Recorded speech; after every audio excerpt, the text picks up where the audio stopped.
ਸਾਹਿਬ ਜੀ। ਸਾਚਾ ਸਾਹਿਬ ਸਾਚ ਨਾਇ, ਭਾਖਿਆ ਭਾਉ ਅਪਾਰ। ਆਖਹਿ ਮੰਗਹਿ ਦੇਹ ਦੇਹ, ਦਾਤ ਕਰੇ ਦਾਤਾਰ। ਫੇਰ ਕੇ ਅੱਗੇ ਰਖੀਐ, ਜਿਤ ਦਿਸੈ ਦਰਬਾਰ।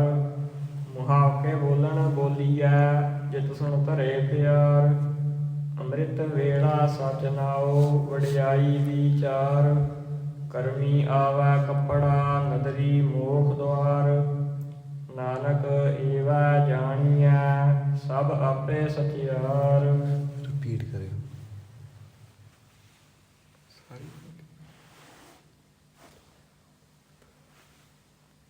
ਕਰਮੀ ਆਵੈ ਕੱਪੜਾ, ਨਦਰੀ ਮੋਖ ਦੁਆਰ।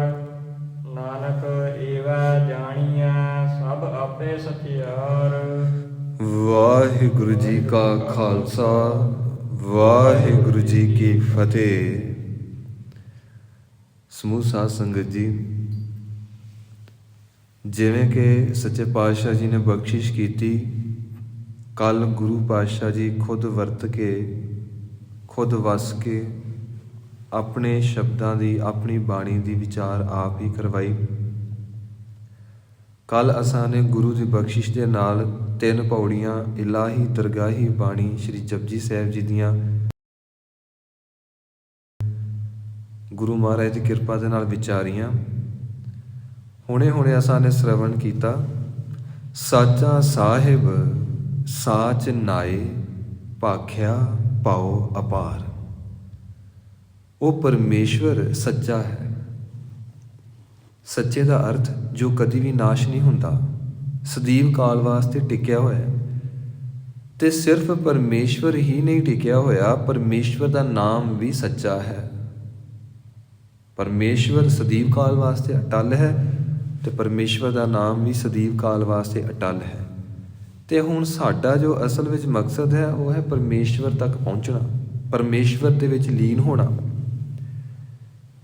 ਤੇ ਜਿਹਦੇ ਵਿੱਚ ਲੀਨ ਹੋਣਾ ਹੋਵੇ, ਪਹਿਲਾਂ ਉਹਦਾ ਸੁਭਾਅ ਦੇਖਣਾ ਪੈਂਦਾ ਹੈ, ਉਹਦੀ ਬੋਲੀ ਦੇਖਣੀ ਪੈਂਦੀ ਹੈ। ਜਿੰਨਾ ਚਿਰ ਦੂਜੇ ਦੀ ਬੋਲੀ ਪਹਿਲਾ ਪਰਸਨ ਨਾ ਜਾਣਦਾ ਹੋਵੇ, ਦੱਸੋ ਆਪਸ ਵਿੱਚ ਰਿਸ਼ਤਾ ਕਿਵੇਂ ਬਣੇਗਾ? ਕੋਈ ਇੰਗਲਿਸ਼ ਬੋਲਦਾ ਪਿਆ, ਕੋਈ ਪੰਜਾਬੀ ਬੋਲਦਾ ਪਿਆ, ਨਾ ਪੰਜਾਬੀ ਬੋਲਣ ਵਾਲੇ ਨੂੰ ਇੰਗਲਿਸ਼ ਦੀ ਸਮਝ, ਨਾ ਇੰਗਲਿਸ਼ ਵਾਲੇ ਨੂੰ ਪੰਜਾਬੀ ਦੀ ਸਮਝ, ਰਿਸ਼ਤਾ ਨਹੀਂ ਬਣੇਗਾ। ਫਿਰ ਸੁਭਾਅ ਦੇਖਣਾ ਪਏਗਾ। ਇੱਕ ਠੇਕੇ ਤੇ ਬੈਠਾ ਹੈ, ਇੱਕ ਗੁਰੂ ਘਰ ਵਿੱਚ ਬੈਠਾ ਹੈ, ਸੁਭਾਅ ਨਹੀਂ ਮਿਲਦਾ ਪਿਆ। ਜਿੱਥੇ ਸੁਭਾਅ ਨਹੀਂ ਮਿਲਿਆ, ਜਿੱਥੇ ਬੋਲੀ ਨਹੀਂ ਮਿਲੀ, ਉੱਥੇ ਰਿਸ਼ਤਾ ਕੋਈ ਨਹੀਂ। ਤੇ ਧੰਨ ਗੁਰੂ ਨਾਨਕ ਦੇਵ ਸੱਚੇ ਪਾਤਸ਼ਾਹ ਜੀ ਨੇ ਬਖਸ਼ਿਸ਼ ਕੀਤੀ, ਐਸੀ ਬਾਤ ਨਹੀਂ ਹੈ ਕਿ ਪਰਮੇਸ਼ਵਰ ਨਾਲ ਗੱਲ ਕਰਨ ਵਾਸਤੇ, ਪਰਮੇਸ਼ਵਰ ਨਾਲ ਪਿਆਰ ਪਾਉਣ ਵਾਸਤੇ ਸਾਨੂੰ ਸੰਸਕ੍ਰਿਤ ਸਿੱਖਣੀ ਪਏਗੀ। ਕਿਉਂਕਿ ਸੰਸਕ੍ਰਿਤ ਦੇ ਜਿੰਨੇ ਵੀ ਗ੍ਰੰਥ ਨੇ ਉਹ ਸਾਰੇ ਵੇਦ ਮੰਨੇ ਜਾਂਦੇ ਨੇ, ਵੇਦ ਸ਼ਾਸਤਰ ਸੰਸਕ੍ਰਿਤ ਵਿੱਚ ਨੇ। ਮਹਾਰਾਜ ਜੀ ਕਹਿੰਦੇ ਨੇ, ਦੇਖ ਤੂੰ ਪਹੁੰਚਣਾ ਪਰਮੇਸ਼ਵਰ ਤੱਕ, ਤੇਰਾ ਰਿਸ਼ਤਾ ਉਹਦੇ ਨਾਲ ਆਦਿ ਕਾਲ ਤੋਂ ਤੁਰਿਆ ਆ ਰਿਹਾ। ਉਹਦੀ ਬੋਲੀ ਕਿਹੜੀ ਆ? ਭਾਖਿਆ। ਭਾਖਿਆ ਕਹਿੰਦੇ ਨੇ ਭਾਸ਼ਾ ਨੂੰ। ਅੱਗੇ ਦੱਸਿਆ ਭਾਉ। ਭਾਉ ਕਹਿੰਦੇ ਨੇ ਪ੍ਰੇਮ ਨੂੰ। ਸਾਚ ਕਹੋ ਸੁਨ ਲਿਹੋ ਸਭੈ, ਜਿਨ ਪ੍ਰੇਮ ਕੀਓ ਤਿਨ ਹੀ ਪ੍ਰਭ ਪਾਇਓ। ਇੱਥੇ ਨੂੰ ਪ੍ਰੇਮ ਨਹੀਂ ਕਹਿਣਾ। ਜੇ ਪ੍ਰੇਮ ਕਵਾਂਗੇ ਪੱਪਾ ਰਾਰੇ ਨੂੰ ਲਾਂ ਤੇ ਮੰਮਾ ਅੱਖਰ ਆ ਜਾਏਗਾ। ਇਹਨੂੰ ਕਹਿਣਾ ਜਿਨ ਪ੍ਰੇਮ ਕੀਓ। ਪ੍ਰੇਮ, ਪ੍ਰੇਮ ਦੇ ਵਿੱਚ ਰਾ ਰਾਧਾ ਆ ਜਾਏਗਾ। ਜਿਨ ਪ੍ਰੇਮ ਕੀਓ। ਤੇ ਜਿਸ ਪਰਮੇਸ਼ਵਰ ਤੱਕ ਕੋਈ ਵੀ ਪਹੁੰਚ ਨਹੀਂ ਸਕਦਾ, ਜਿਹਦਾ ਕੋਈ ਪਾਰਲਾ ਕੰਢਾ ਦਿਸਦਾ ਨਹੀਂ, ਉਸ ਪਰਮੇਸ਼ਵਰ ਦੇ ਨਾਲ ਜੇਕਰ ਅਸੀਂ ਰਿਸ਼ਤਾ ਪਾਉਣਾ ਹੈ ਤੇ ਸਾਨੂੰ ਪ੍ਰੇਮ ਦੀ ਬੋਲੀ ਬੋਲਣੀ ਪਏਗੀ। ਹੁਣ ਪ੍ਰੇਮ ਦੀ ਬੋਲੀ ਕੀ ਹੁੰਦੀ ਹੈ ਜੀ? ਦੱਸੋ, ਕਿਹੜੀ ਯੂਨੀਵਰਸਿਟੀ ਦੇ ਵਿੱਚ, ਕਿਹੜੇ ਕਾਲਜ ਵਿੱਚ, ਕਿਹੜੀ ਸਟੇਟ ਵਿੱਚ, ਕਿਹੜੇ ਦੇਸ਼ ਦੇ ਵਿੱਚ ਜਾ ਕੇ ਸਿੱਖੀਏ?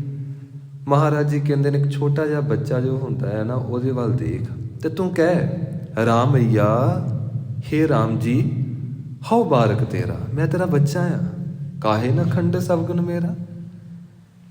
ਤੂੰ ਮੇਰੇ ਪਾਪਾਂ ਨੂੰ ਕਿਉਂ ਨਹੀਂ ਖੰਡਨ ਕਰੇਗਾ? ਤੂੰ ਮੇਰੇ ਪਾਪਾਂ ਨੂੰ ਕਿਉਂ ਨਹੀਂ ਨਾਸ਼ ਕਰੇਗਾ? ਮੈਨੂੰ ਪੂਰਾ ਭਰੋਸਾ ਹੈ।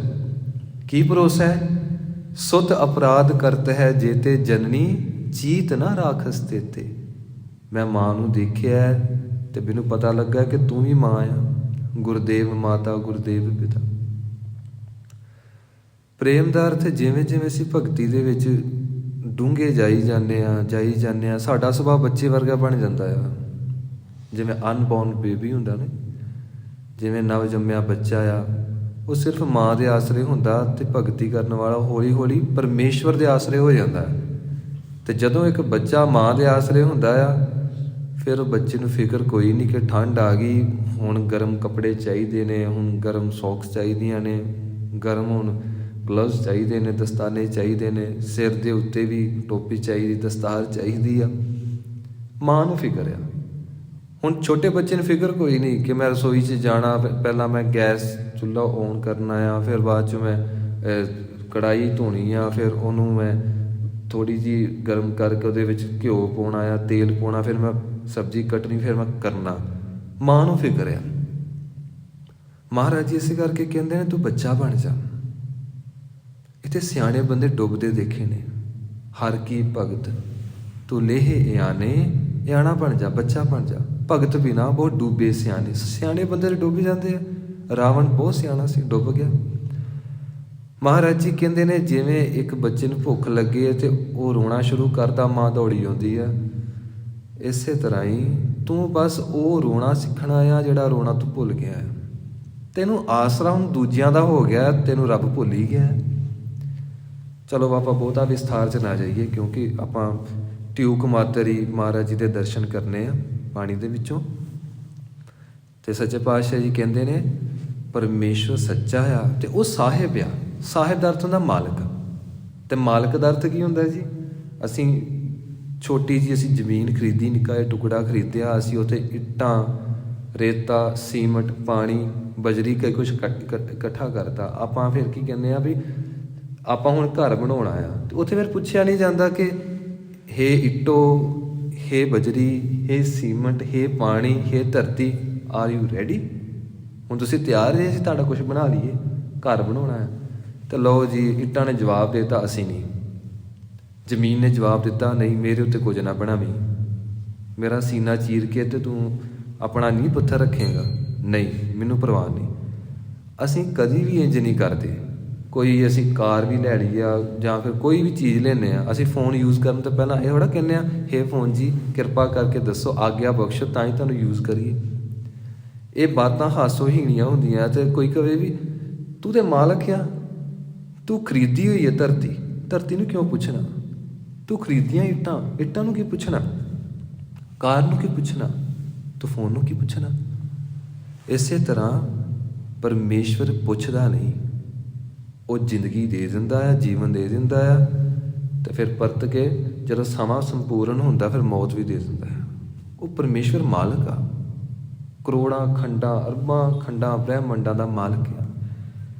ਤੇ ਸੱਚੇ ਪਾਤਸ਼ਾਹ ਜੀ ਕਹਿੰਦੇ ਨੇ ਤੈਨੂੰ ਭਰੋਸਾ ਹੋ ਜਾਏ, ਤੈਨੂੰ ਭਰੋਸਾ ਨਹੀਂ ਆ, ਜੇ ਹੋਵੇ ਬੰਦਗੀ ਵਿੱਚ ਨਾ ਬੈਠੇ, ਤੈਨੂੰ ਫਿਕਰ ਕਿਉਂ ਹੋਵੇ? ਫਿਰ ਨਾਨਕ ਚਿੰਤਾ ਮਤ ਕਰੋ, ਚਿੰਤਾ ਤਿਸ ਹੀ ਹੈ। ਤੇਰੀ ਚਿੰਤਾ ਦੱਸਦੀ ਆ ਕਿ ਤੈਨੂੰ ਅਜੇ ਭਰੋਸਾ ਨਹੀਂ ਹੋਇਆ ਕਿ ਉਹ ਸਾਹਿਬ ਆ। ਤੇ ਜਦੋਂ ਅਸੀਂ ਨਿਤਨੇਮ ਵਿੱਚ ਪੜ੍ਹਦੇ ਹਾਂ ਤੇ ਮਹਾਰਾਜ ਜੀ ਨੇ ਬਾਰ-ਬਾਰ ਕਿਉਂ ਕਿਹਾ ਕਿ ਭਾਈ ਰੋਜ਼ ਪੜ੍ਹਨਾ, ਰੋਜ਼ ਪੜ੍ਹਨਾ, ਰੋਜ਼ ਪੜ੍ਹਨਾ, ਨਿਤਨੇਮ ਰੋਜ਼ ਕਰਨਾ, ਰੋਜ਼ ਕਰਨਾ, ਕਿਤੇ ਤੈਨੂੰ ਭਰੋਸਾ ਪੈਦਾ ਹੋ ਜਾਏ। ਮੂਰਖ ਮਨਾ ਸਾਚਾ ਸਾਹਿਬ, ਉਹ ਸੱਚਾ ਵੀ ਆ, ਉਹ ਮਾਲਕ ਵੀ ਹੈ, ਉਹਨੇ ਆਪਣੀ ਸਾਰੀ ਸ਼ਕਤੀ ਆਪਣੇ ਨਾਮ 'ਚ ਟਿਕਾ ਦਿੱਤੀ ਤੇ ਪ੍ਰੇਮ ਤੇਰੇ ਅੰਦਰ ਵਸਿਆ ਹੋਇਆ, ਕਿਉਂਕਿ ਤੇਰਾ ਅਸਲੀ ਸਵਰੂਪ ਹੈ ਹੀ ਪ੍ਰੇਮ ਸਵਰੂਪ ਆ। ਜੋ ਆਤਮਾ ਦਾ ਸਾਡਾ ਅਸਲੀ ਸੁਭਾਅ ਹੈ ਨਾ, ਪ੍ਰੇਮ ਸਵਰੂਪ ਆ। ਤੇ ਜਿਵੇਂ ਜਿਵੇਂ ਅਸੀਂ ਗੁਰੂ ਮਹਾਰਾਜ ਦੇ ਚਰਨਾਂ ਦੇ ਅੱਗੇ ਮਸਤਕ ਰੱਖੀ ਜਾਂਦੇ ਹਾਂ, ਤਿਵੇਂ ਤਿਵੇਂ ਸਾਨੂੰ ਆਪਣਾ ਸਵਰੂਪ ਸਮਝ ਆਉਣ ਲੱਗ ਪੈਂਦਾ ਕਿ ਸਾਡਾ ਸਵਰੂਪ ਤੇ ਬਹੁਤ ਪਿਆਰਾ ਆ, ਬੜਾ ਪ੍ਰਕਾਸ਼ਮਾਨ ਆ, ਬੜਾ ਦਇਆ ਨਾਲ ਭਰਿਆ ਹੋਇਆ ਆ। ਪਰ ਅਸੀਂ ਆਪਣੇ ਆਪ ਤੋਂ ਦੂਰ ਚਲੇ ਗਏ।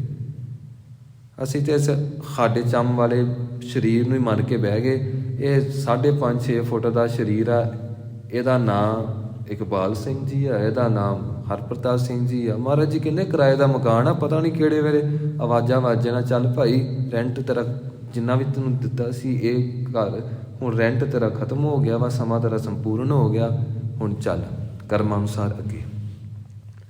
ਸੱਚੇ ਪਾਤਸ਼ਾਹ ਜੀ ਨੇ ਸਾਡੇ ਅੰਦਰ ਦੇ ਭਰੋਸੇ ਨੂੰ ਕਾਇਮ ਕਰਨ ਵਾਸਤੇ ਸ਼ਬਦ ਵਰਤਿਆ, ਸਾਚਾ ਸਾਹਿਬ ਸਾਚ ਨਾਏ, ਭਾਖਿਆ ਭਾਉ ਅਪਾਰ, ਉਹ ਪਰਮੇਸ਼ਵਰ ਸੰਸਾਰ ਦੀਆਂ ਭਾਸ਼ਾਵਾਂ ਦੇ ਵਿੱਚ ਵਿਸ਼ਵਾਸ ਨਹੀਂ ਰੱਖਦਾ। ਉਹ ਕਹਿੰਦਾ ਹੈ ਕਿ ਭਾਵੇਂ ਤੂੰ ਰਸਨਾ ਤੋਂ ਕੁਝ ਵੀ ਨਾ ਬੋਲ, ਤੇਰੇ ਅੰਦਰ ਪ੍ਰੇਮ ਹੋਵੇ, ਅੱਖਾਂ ਰਾਹੀਂ ਪ੍ਰੇਮ ਬਾਹਰ ਆ ਜਾਂਦਾ ਆ। ਹੰਝੂ ਬਣ ਬਣ ਕੇ ਬਾਹਰ ਨੂੰ ਗਿਰਦੇ ਆ, ਅੰਦਰ ਦੀ ਮੈਲ ਧੁੱਪਦੀ ਆ। ਕਹਿੰਦੇ ਜਦੋਂ ਤੈਨੂੰ ਪ੍ਰੇਮ ਕਰਨਾ ਆ ਗਿਆ ਨਾ, ਤੇ ਪ੍ਰੇਮ ਤੈਨੂੰ ਦੇਣਾ ਹੈ ਗੁਰੂ ਕੀ ਬਾਣੀ ਨੇ, ਗੁਰੂ ਦੇ ਹੁਕਮ ਨੇ, ਸੰਗਤ ਨੇ। ਤੇ ਜਦੋਂ ਪ੍ਰੇਮ ਆ ਗਿਆ ਫਿਰ ਤੂੰ ਪਰਮੇਸ਼ਵਰ ਦੇ ਨਾਲ ਗੱਲਾਂ ਕਰ ਸਕਦਾ ਹੈ। ਆਖਹਿ ਮੰਗਹਿ ਦੇਹ ਦੇਹ, ਦਾਤ ਕਰੇ ਦਾਤਾਰ। ਸਾਡਾ ਸੁਭਾਅ ਦੱਸਿਆ, ਅਸੀਂ ਕੀ ਕਰਦੇ ਹਾਂ? ਆਖਿਆ ਹੈ, ਅਸੀਂ ਆਖਦੇ ਹਾਂ, ਬਾਰ-ਬਾਰ ਆਖਦੇ ਹਾਂ। ਤੇ ਕੀ ਆਖਦੇ ਹਾਂ? ਇਹ ਥੋੜ੍ਹਾ ਆਖਦੇ ਹਾਂ ਮਾਲਕ ਜੀ ਦਇਆ ਵਰਤਾਓ, ਕਿਤੇ ਹਿਰਦੇ ਦੇ ਵਿੱਚ ਵਸ ਬਸੋ, ਰਸੋ, ਸਮਾ ਜਾਓ ਪ੍ਰੇਮ ਸਰੂਪ ਬਣ ਕੇ, ਤੇ ਮੈਨੂੰ ਬਚਾ ਲਵੋ ਭਵ ਸਾਗਰ ਤੋਂ। ਅਸੀਂ ਕੀ ਮੰਗਦੇ ਹਾਂ? ਆਖਿਆ ਹੈ। ਆਖਦੇ ਕੀ ਆ? ਮੰਗਿਆ ਹੈ। ਅਸੀਂ ਮੰਗਦੇ ਹਾਂ। ਤੇ ਮੰਗਦੇ ਕਿਹੜੀ ਚੀਜ਼ ਆ? ਜਿਹੜੀ ਚੀਜ਼ ਸਾਨੂੰ ਕੀਮਤੀ ਲੱਗਦੀ ਆ। ਤੇ ਕੀਮਤੀ ਸਾਨੂੰ ਕਿਹੜੀ ਚੀਜ਼ ਲੱਗਦੀ ਆ? ਜੇ ਤੁਸੀਂ ਪ੍ਰਭਾਵਿਤ ਆ। ਤੇ ਕਿਹਦੇ ਤੋਂ ਅਸੀਂ ਪ੍ਰਭਾਵਿਤ ਆ? ਅਸੀਂ ਸੰਸਾਰ ਤੋਂ ਪ੍ਰਭਾਵਿਤ ਆ, ਨਿਰੰਕਾਰ ਤੋਂ ਪ੍ਰਭਾਵਿਤ। ਸਾਡਾ ਹਿਰਦਾ ਅਜੇ ਤੱਕ ਹੋਇਆ ਨਹੀਂ। ਜੇ ਹੋਇਆ ਹੁੰਦਾ ਫਿਰ 24 ਘੰਟੇ ਧਿਆਨ ਗੁਰੂ ਦੇ ਸ਼ਬਦ ਵਿੱਚ ਹੀ ਰਹਿਣਾ ਸੀ। ਵਾਹਿਗੁਰੂ ਵਾਹਿਗੁਰੂ ਵਾਹਿਗੁਰੂ। ਮਹਾਰਾਜ ਜੀ ਇਹ ਸਾਡੇ ਮਨ ਦੀ ਹਾਲਤ ਦੱਸਦੇ ਨੇ, ਸਾਰੀ ਸ੍ਰਿਸ਼ਟੀ ਦੀ ਹਾਲਤ। ਆਖਿਆ ਹੈ, ਇੱਥੇ ਵਿਸ਼ਰਾਮ ਆ। ਮੰਗਿਆ ਹੈ, ਇੱਥੇ ਵੀ ਵਿਸ਼ਰਾਮ ਆ, ਵੱਡਾ ਵਿਸ਼ਰਾਮ। ਤੇ ਅਸੀਂ ਆਖ ਆਖ ਕੇ ਕੀ ਮੰਗਦੇ ਆ? ਦੇਹ ਦੇਹ, ਇਹ ਵੀ ਦੇ ਦੇ, ਉਹ ਵੀ ਦੇ ਦੇ, ਘਰ ਵੀ ਦੇ ਦੇ, ਘਰ ਵਾਲੀ ਵੀ ਦੇ ਦੇ, ਬੱਚੇ ਵੀ ਦੇ ਦੇ। ਰੱਬਾ ਤੂੰ ਭੁੱਲ ਗਿਆ ਵਾ, ਹੁਣ ਕਾਰੋਬਾਰ ਵੀ ਦੇ ਦੇ। ਕਾਰੋਬਾਰ ਮਿਲ ਗਿਆ, ਪੈਸੇ ਕਿੰਨੇ ਦੇਣੇ ਆ? ਪ੍ਰੋਫਿਟ ਵੀ ਦੇ। ਜੋ ਮੈਨੂੰ ਚਾਹੀਦਾ ਤੂੰ ਮੈਨੂੰ ਉਹ ਦੇ, ਕਿਉਂਕਿ ਤੈਨੂੰ ਨਹੀਂ ਪਤਾ ਸਾਨੂੰ ਚਾਹੀਦਾ ਕੀ ਹੈ। ਅਸੀਂ ਇੰਝ ਕਹਿੰਦੇ ਆ ਕਿ ਪਰਮੇਸ਼ਵਰ ਨੂੰ ਪਤਾ ਨਹੀਂ ਆ। ਉਹਨੇ ਕਿਹੜਾ ਸਰੀਰ ਧਾਰਿਆ ਆ? ਉਹ ਤੇ ਅਸੀਂ ਧਾਰਿਆ ਆ। ਵਕਤ ਤੇ ਸਾਨੂੰ ਪਿਆ ਆ। ਉਹਨੂੰ ਦੱਸਣਾ ਪੈਂਦਾ ਹੈ ਪਰਮਾਤਮਾ ਨੂੰ। ਫਿਰ ਅਸੀਂ ਕਰਦੇ ਹਾਂ, ਮਹਾਰਾਜ ਜੀ ਆ ਤੁਹਾਡੇ ਅੱਗੇ ਆ ਗਏ ਆ, ਹੁਣ ਲਿਸਟ ਚੱਕੋ। ਤੇ ਸਾਡੀ ਲਿਸਟ ਇੰਨੀ ਵੱਡੀ ਹੁੰਦੀ ਆ। ਮਹਾਰਾਜ ਜੀ ਕਹਿੰਦੇ ਨੇ ਪੁਰਾਣੇ ਜਨਮਾਂ 'ਚ ਵੀ ਇਹੀ ਲਿਸਟ ਅੱਗੇ ਰੱਖਦਾ ਰਿਹਾ। ਉਹ ਲਿਸਟ ਨੂੰ ਛੱਡ, ਉਹਦੇ ਚਰਨ ਫੜ, ਜੋ ਤੇਰੀ ਮੰਗ ਹੀ ਖਤਮ ਕਰ ਦੇ। ਕਿਹੜੇ ਪਾਸੇ ਤੁਰਿਆ ਫਿਰਦਾ ਤੂੰ? ਸੰਸਾਰ ਤੋਂ ਇੰਨਾ ਪ੍ਰਭਾਵਿਤ ਹੋ ਗਿਆ, ਸੰਸਾਰ ਦੇ ਵਿੱਚ ਹੀ ਰਚ ਗਿਆ। ਮਹਾਰਾਜ ਜੀ ਕਹਿੰਦੇ ਆਖਿਆ ਹੈ, ਮੰਗਿਆ ਹੈ, ਦੇਹ ਦੇਹ, ਮੰਗੀ ਜਾਂਦਾ ਹੈ, ਇਹ ਵੀ ਦਾਤਾਂ ਦੇ ਦੇ, ਇਹ ਵੀ ਦਾਤਾਂ ਦੇ ਦੇ। ਕਹਿੰਦੇ ਮਾਲਕ ਉਹ ਇੰਨਾ ਪ੍ਰੇਮ ਕਰਦਾ ਹੈ, ਕਹਿੰਦੇ ਹੈ ਤੇ ਮੇਰਾ ਬੱਚੇ, ਚੱਕ, ਆ ਵੀ ਚੱਕ, ਆ ਵੀ ਚੱਕ, ਆ ਵੀ ਚੱਕ, ਜੋ ਚਾਹੀਦਾ ਤੂੰ ਲੈ। ਦਾਤ ਕਰੇ ਦਾਤਾਰ, ਉਹ ਦਾਤਾ ਬਖਸ਼ਿਸ਼ਾਂ ਕਰੀ ਜਾਂਦਾ। ਉਹਦੇ ਭੰਡਾਰੇ ਨੇ ਸੌੜੇ ਨਹੀਂ, ਇੰਨੇ ਭੀੜੇ ਨਹੀਂ, ਇੰਨੇ ਛੋਟੇ ਨਹੀਂ ਕਿ ਸਾਨੂੰ ਕਵੇ ਕਿ ਪਹਿਲਾਂ ਸਵਾਸ ਲੈ ਕੇ ਤੁਸੀਂ ਕੋਈ ਕੰਮ ਤੇ ਚੰਗਾ ਕੀਤਾ ਨਹੀਂ, ਕੰਮ ਤੇ ਨਿਕੰਮਿਆਂ ਵਾਲੇ ਕੀਤੇ ਆ, ਤੇ ਹੁਣ ਅਗਲੇ ਸਵਾਸ ਤੁਹਾਨੂੰ ਨਹੀਂ ਮਿਲਨੇ। 2 ਦਿਨ ਵੇਖ ਲਿਆ ਤੁਸੀਂ ਬੰਦੇ ਅਕਿਰਤ ਖਾਣ ਜੇ, ਹੁਣ ਤੀਜੇ ਦਿਨ ਤੁਹਾਡੀ ਮੌਤ। ਇਸ ਢੰਗ ਨਾਲ ਤੇ ਜਦੋਂ ਬੱਚਾ ਪੈਦਾ ਹੁੰਦਾ ਆ, ਉਹ ਤੇ ਤੀਜੇ ਦਿਨ ਹੀ ਮਰੀ ਜਾਣੇ ਸਾਰੇ ਸੰਸਾਰ ਦੇ ਬੱਚੇ। ਪਰ ਉਹ ਮਾਲਕ ਆ, ਉਹ ਪਿਤਾ ਆ। ਪਿਤਾ ਆਪਣੇ ਬੱਚਿਆਂ ਦੀ ਸਾਰੀਆਂ ਗਲਤੀਆਂ ਮਾਫ਼ ਕਰ ਦਿੰਦਾ ਹੈ। ਤੇ ਸੱਚੇ ਪਾਤਸ਼ਾਹ ਜੀ ਬਖਸ਼ਿਸ਼ ਕਰਦੇ ਆ। ਉਹ ਬੜਾ ਵੱਡਾ ਦਾਤਾ ਆ, ਤੇਰੀ ਮੰਗ ਛੋਟੀ ਆ। ਤੇ ਗੁਰੂ ਨੂੰ ਪੁੱਛ ਕੇ ਮੰਗਣਾ ਕੀ ਆ? ਤੇ ਫਿਰ ਮਹਾਰਾਜ ਜੀ ਕਹਿੰਦੇ ਆ, ਤੁਮਰੀ ਸਰਣ ਤੁਮਾਰੀ ਆਸਾ, ਤੁਮ ਹੀ ਸੱਜਣ ਸੁਹੇਲੇ, ਰਾਖੋ ਰੱਖ ਲਾ ਦਾਤਿਆ, ਰਾਖਣ ਹਾਰ ਦਇਆਲਾ, ਨਾਨਕ ਕਰਕੇ ਗੋਲੇ। ਸਾਨੂੰ ਗੋਲਾ ਬਣਾ ਲਿਆ, ਪਰ ਸਾਡੀ ਬਿਰਤੀ ਦੇ ਵਿੱਚ ਗੋਲਾਪਣ ਹੈ ਨਹੀਂ। ਉਹ ਗੁਰੂ ਕਰ ਸਕਦਾ ਹੈ। ਜਿਵੇਂ ਜਿਵੇਂ ਜਪੀ ਜਾਵਾਂਗੇ ਤਿਵੇਂ ਤਿਵੇਂ ਖੇਡ ਵਰਤਦੀ ਜਾਂਦੀ ਹੈ। ਅੱਗੇ ਮਹਾਰਾਜ ਜੀ ਬਖਸ਼ਿਸ਼ ਕਰਦੇ ਹਨ। ਫੇਰ ਕੇ ਅੱਗਾ ਰੱਖੀਐ ਜਿਤ ਦਿਸਾ ਦਰਬਾਰ। ਜਿਸ ਵੇਲੇ ਅਸੀਂ ਇਹ ਪੰਕਤੀ ਪੜ੍ਹਦੇ ਹਾਂ ਤੇ ਫੇਰ ਦੇ ਉੱਤੇ ਰੁਕਣਾ ਹੈ। ਫੇਰ ਇਹਦਾ ਅਰਥ ਇਹ ਹੈ, ਜਿਵੇਂ ਆਪਾਂ ਕਹਿ ਦਿੰਦੇ ਹਾਂ ਇਹ ਕੰਮ ਕੀਤਾ ਸੀ ਤੇ ਫੇਰ ਆਪਾਂ ਇਹ ਕੰਮ ਕੀਤਾ। ਮਹਾਰਾਜ ਜੀ ਕਹਿ ਰਹੇ ਨੇ ਦਾਤਾਂ ਦੇ ਉਹ ਬਖਸ਼ੀ ਜਾਂਦਾ ਹੈ, ਉਹ ਆਪ ਹੀ ਕਰੀ ਜਾਂਦਾ ਹੈ। ਤੇ ਗੁਰੂ ਨਾਨਕ ਦੇਵ ਮਹਾਰਾਜ ਜੀ ਕਹਿੰਦੇ ਨੇ ਥੈਂਕਸ ਤੇ ਕਰ, ਸ਼ੁਕਰਾਨਾ ਤੇ ਕਰ। ਤੇ ਸ਼ੁਕਰਾਨਾ ਕਿਵੇਂ ਕਰਨਾ? ਆ ਲੈ ਚੱਕ ਤੂੰ 100 ਰੁਪਈਆ, ਆ ਲੈ ਚੱਕ ਪਰਮਾਤਮਾ ਹੀ ਗੁਰੂ 2000 ਰੁਪਈਆ, ਆ ਲੈ ਚੱਕ 2 ਲੱਖ, ਆ ਲੈ ਚੱਕ 20 ਲੱਖ। ਮਹਾਰਾਜ ਜੀ ਕਹਿੰਦੇ ਨਹੀਂ, ਤੈਨੂੰ ਮੈਂ ਦੱਸਦਾ ਤੂੰ ਸ਼ੁਕਰਾਨਾ ਕਿਵੇਂ ਕਰਨਾ ਹੈ। ਵੇਖੋ ਕਮਾਲ ਕੀ ਬਾਤ, ਸੱਚੇ ਪਾਤਸ਼ਾਹ ਜੀ ਨੇ ਕਿਸੇ ਪ੍ਰਕਾਰ ਦਾ ਸਵਾਲ ਰਹਿਣ ਹੀ ਨਹੀਂ ਦਿੱਤਾ। ਕਹਿੰਦੇ ਫੇਰ ਕਿ ਅੱਗੇ ਰੱਖੀ ਹੈ, ਇਹਨੂੰ ਕੇ ਨਹੀਂ ਕਹਿਣਾ, ਇਹਨੂੰ ਕਹਿਣਾ ਕਿ, ਕੱਕੇ ਨੂੰ ਸਿਹਾਰੀ ਕੇ, ਫੇਰ ਕਿ ਅੱਗੇ ਰੱਖੀ ਹੈ। ਕਿਹੜੀ ਚੀਜ਼ ਅਸੀਂ ਅੱਗੇ ਰੱਖੀਏ, ਭੇਟਾ ਕਰੀਏ। ਜਿਤ ਦਿਸੈ ਦਰਬਾਰ, ਜਿਹਦੇ ਨਾਲ ਪਹਿਲਾਂ ਸਾਨੂੰ ਗੁਰੂ ਦਾ ਦਰਬਾਰ ਦਿਸ ਪਵੇ, ਪ੍ਰਕਾਸ਼ ਦਾ, ਸੱਚਖੰਡ ਦਾ ਦਰਬਾਰ ਦਿਸ ਪਵੇ। ਸਭ ਤੋਂ ਪਹਿਲਾਂ ਦਰਬਾਰ ਹੀ ਦਿਸਦਾ ਹੈ ਨਾ, ਦਰਬਾਰ ਦਾ ਮਾਲਕ ਥੋੜ੍ਹਾ ਦਿਸਦਾ ਹੈ।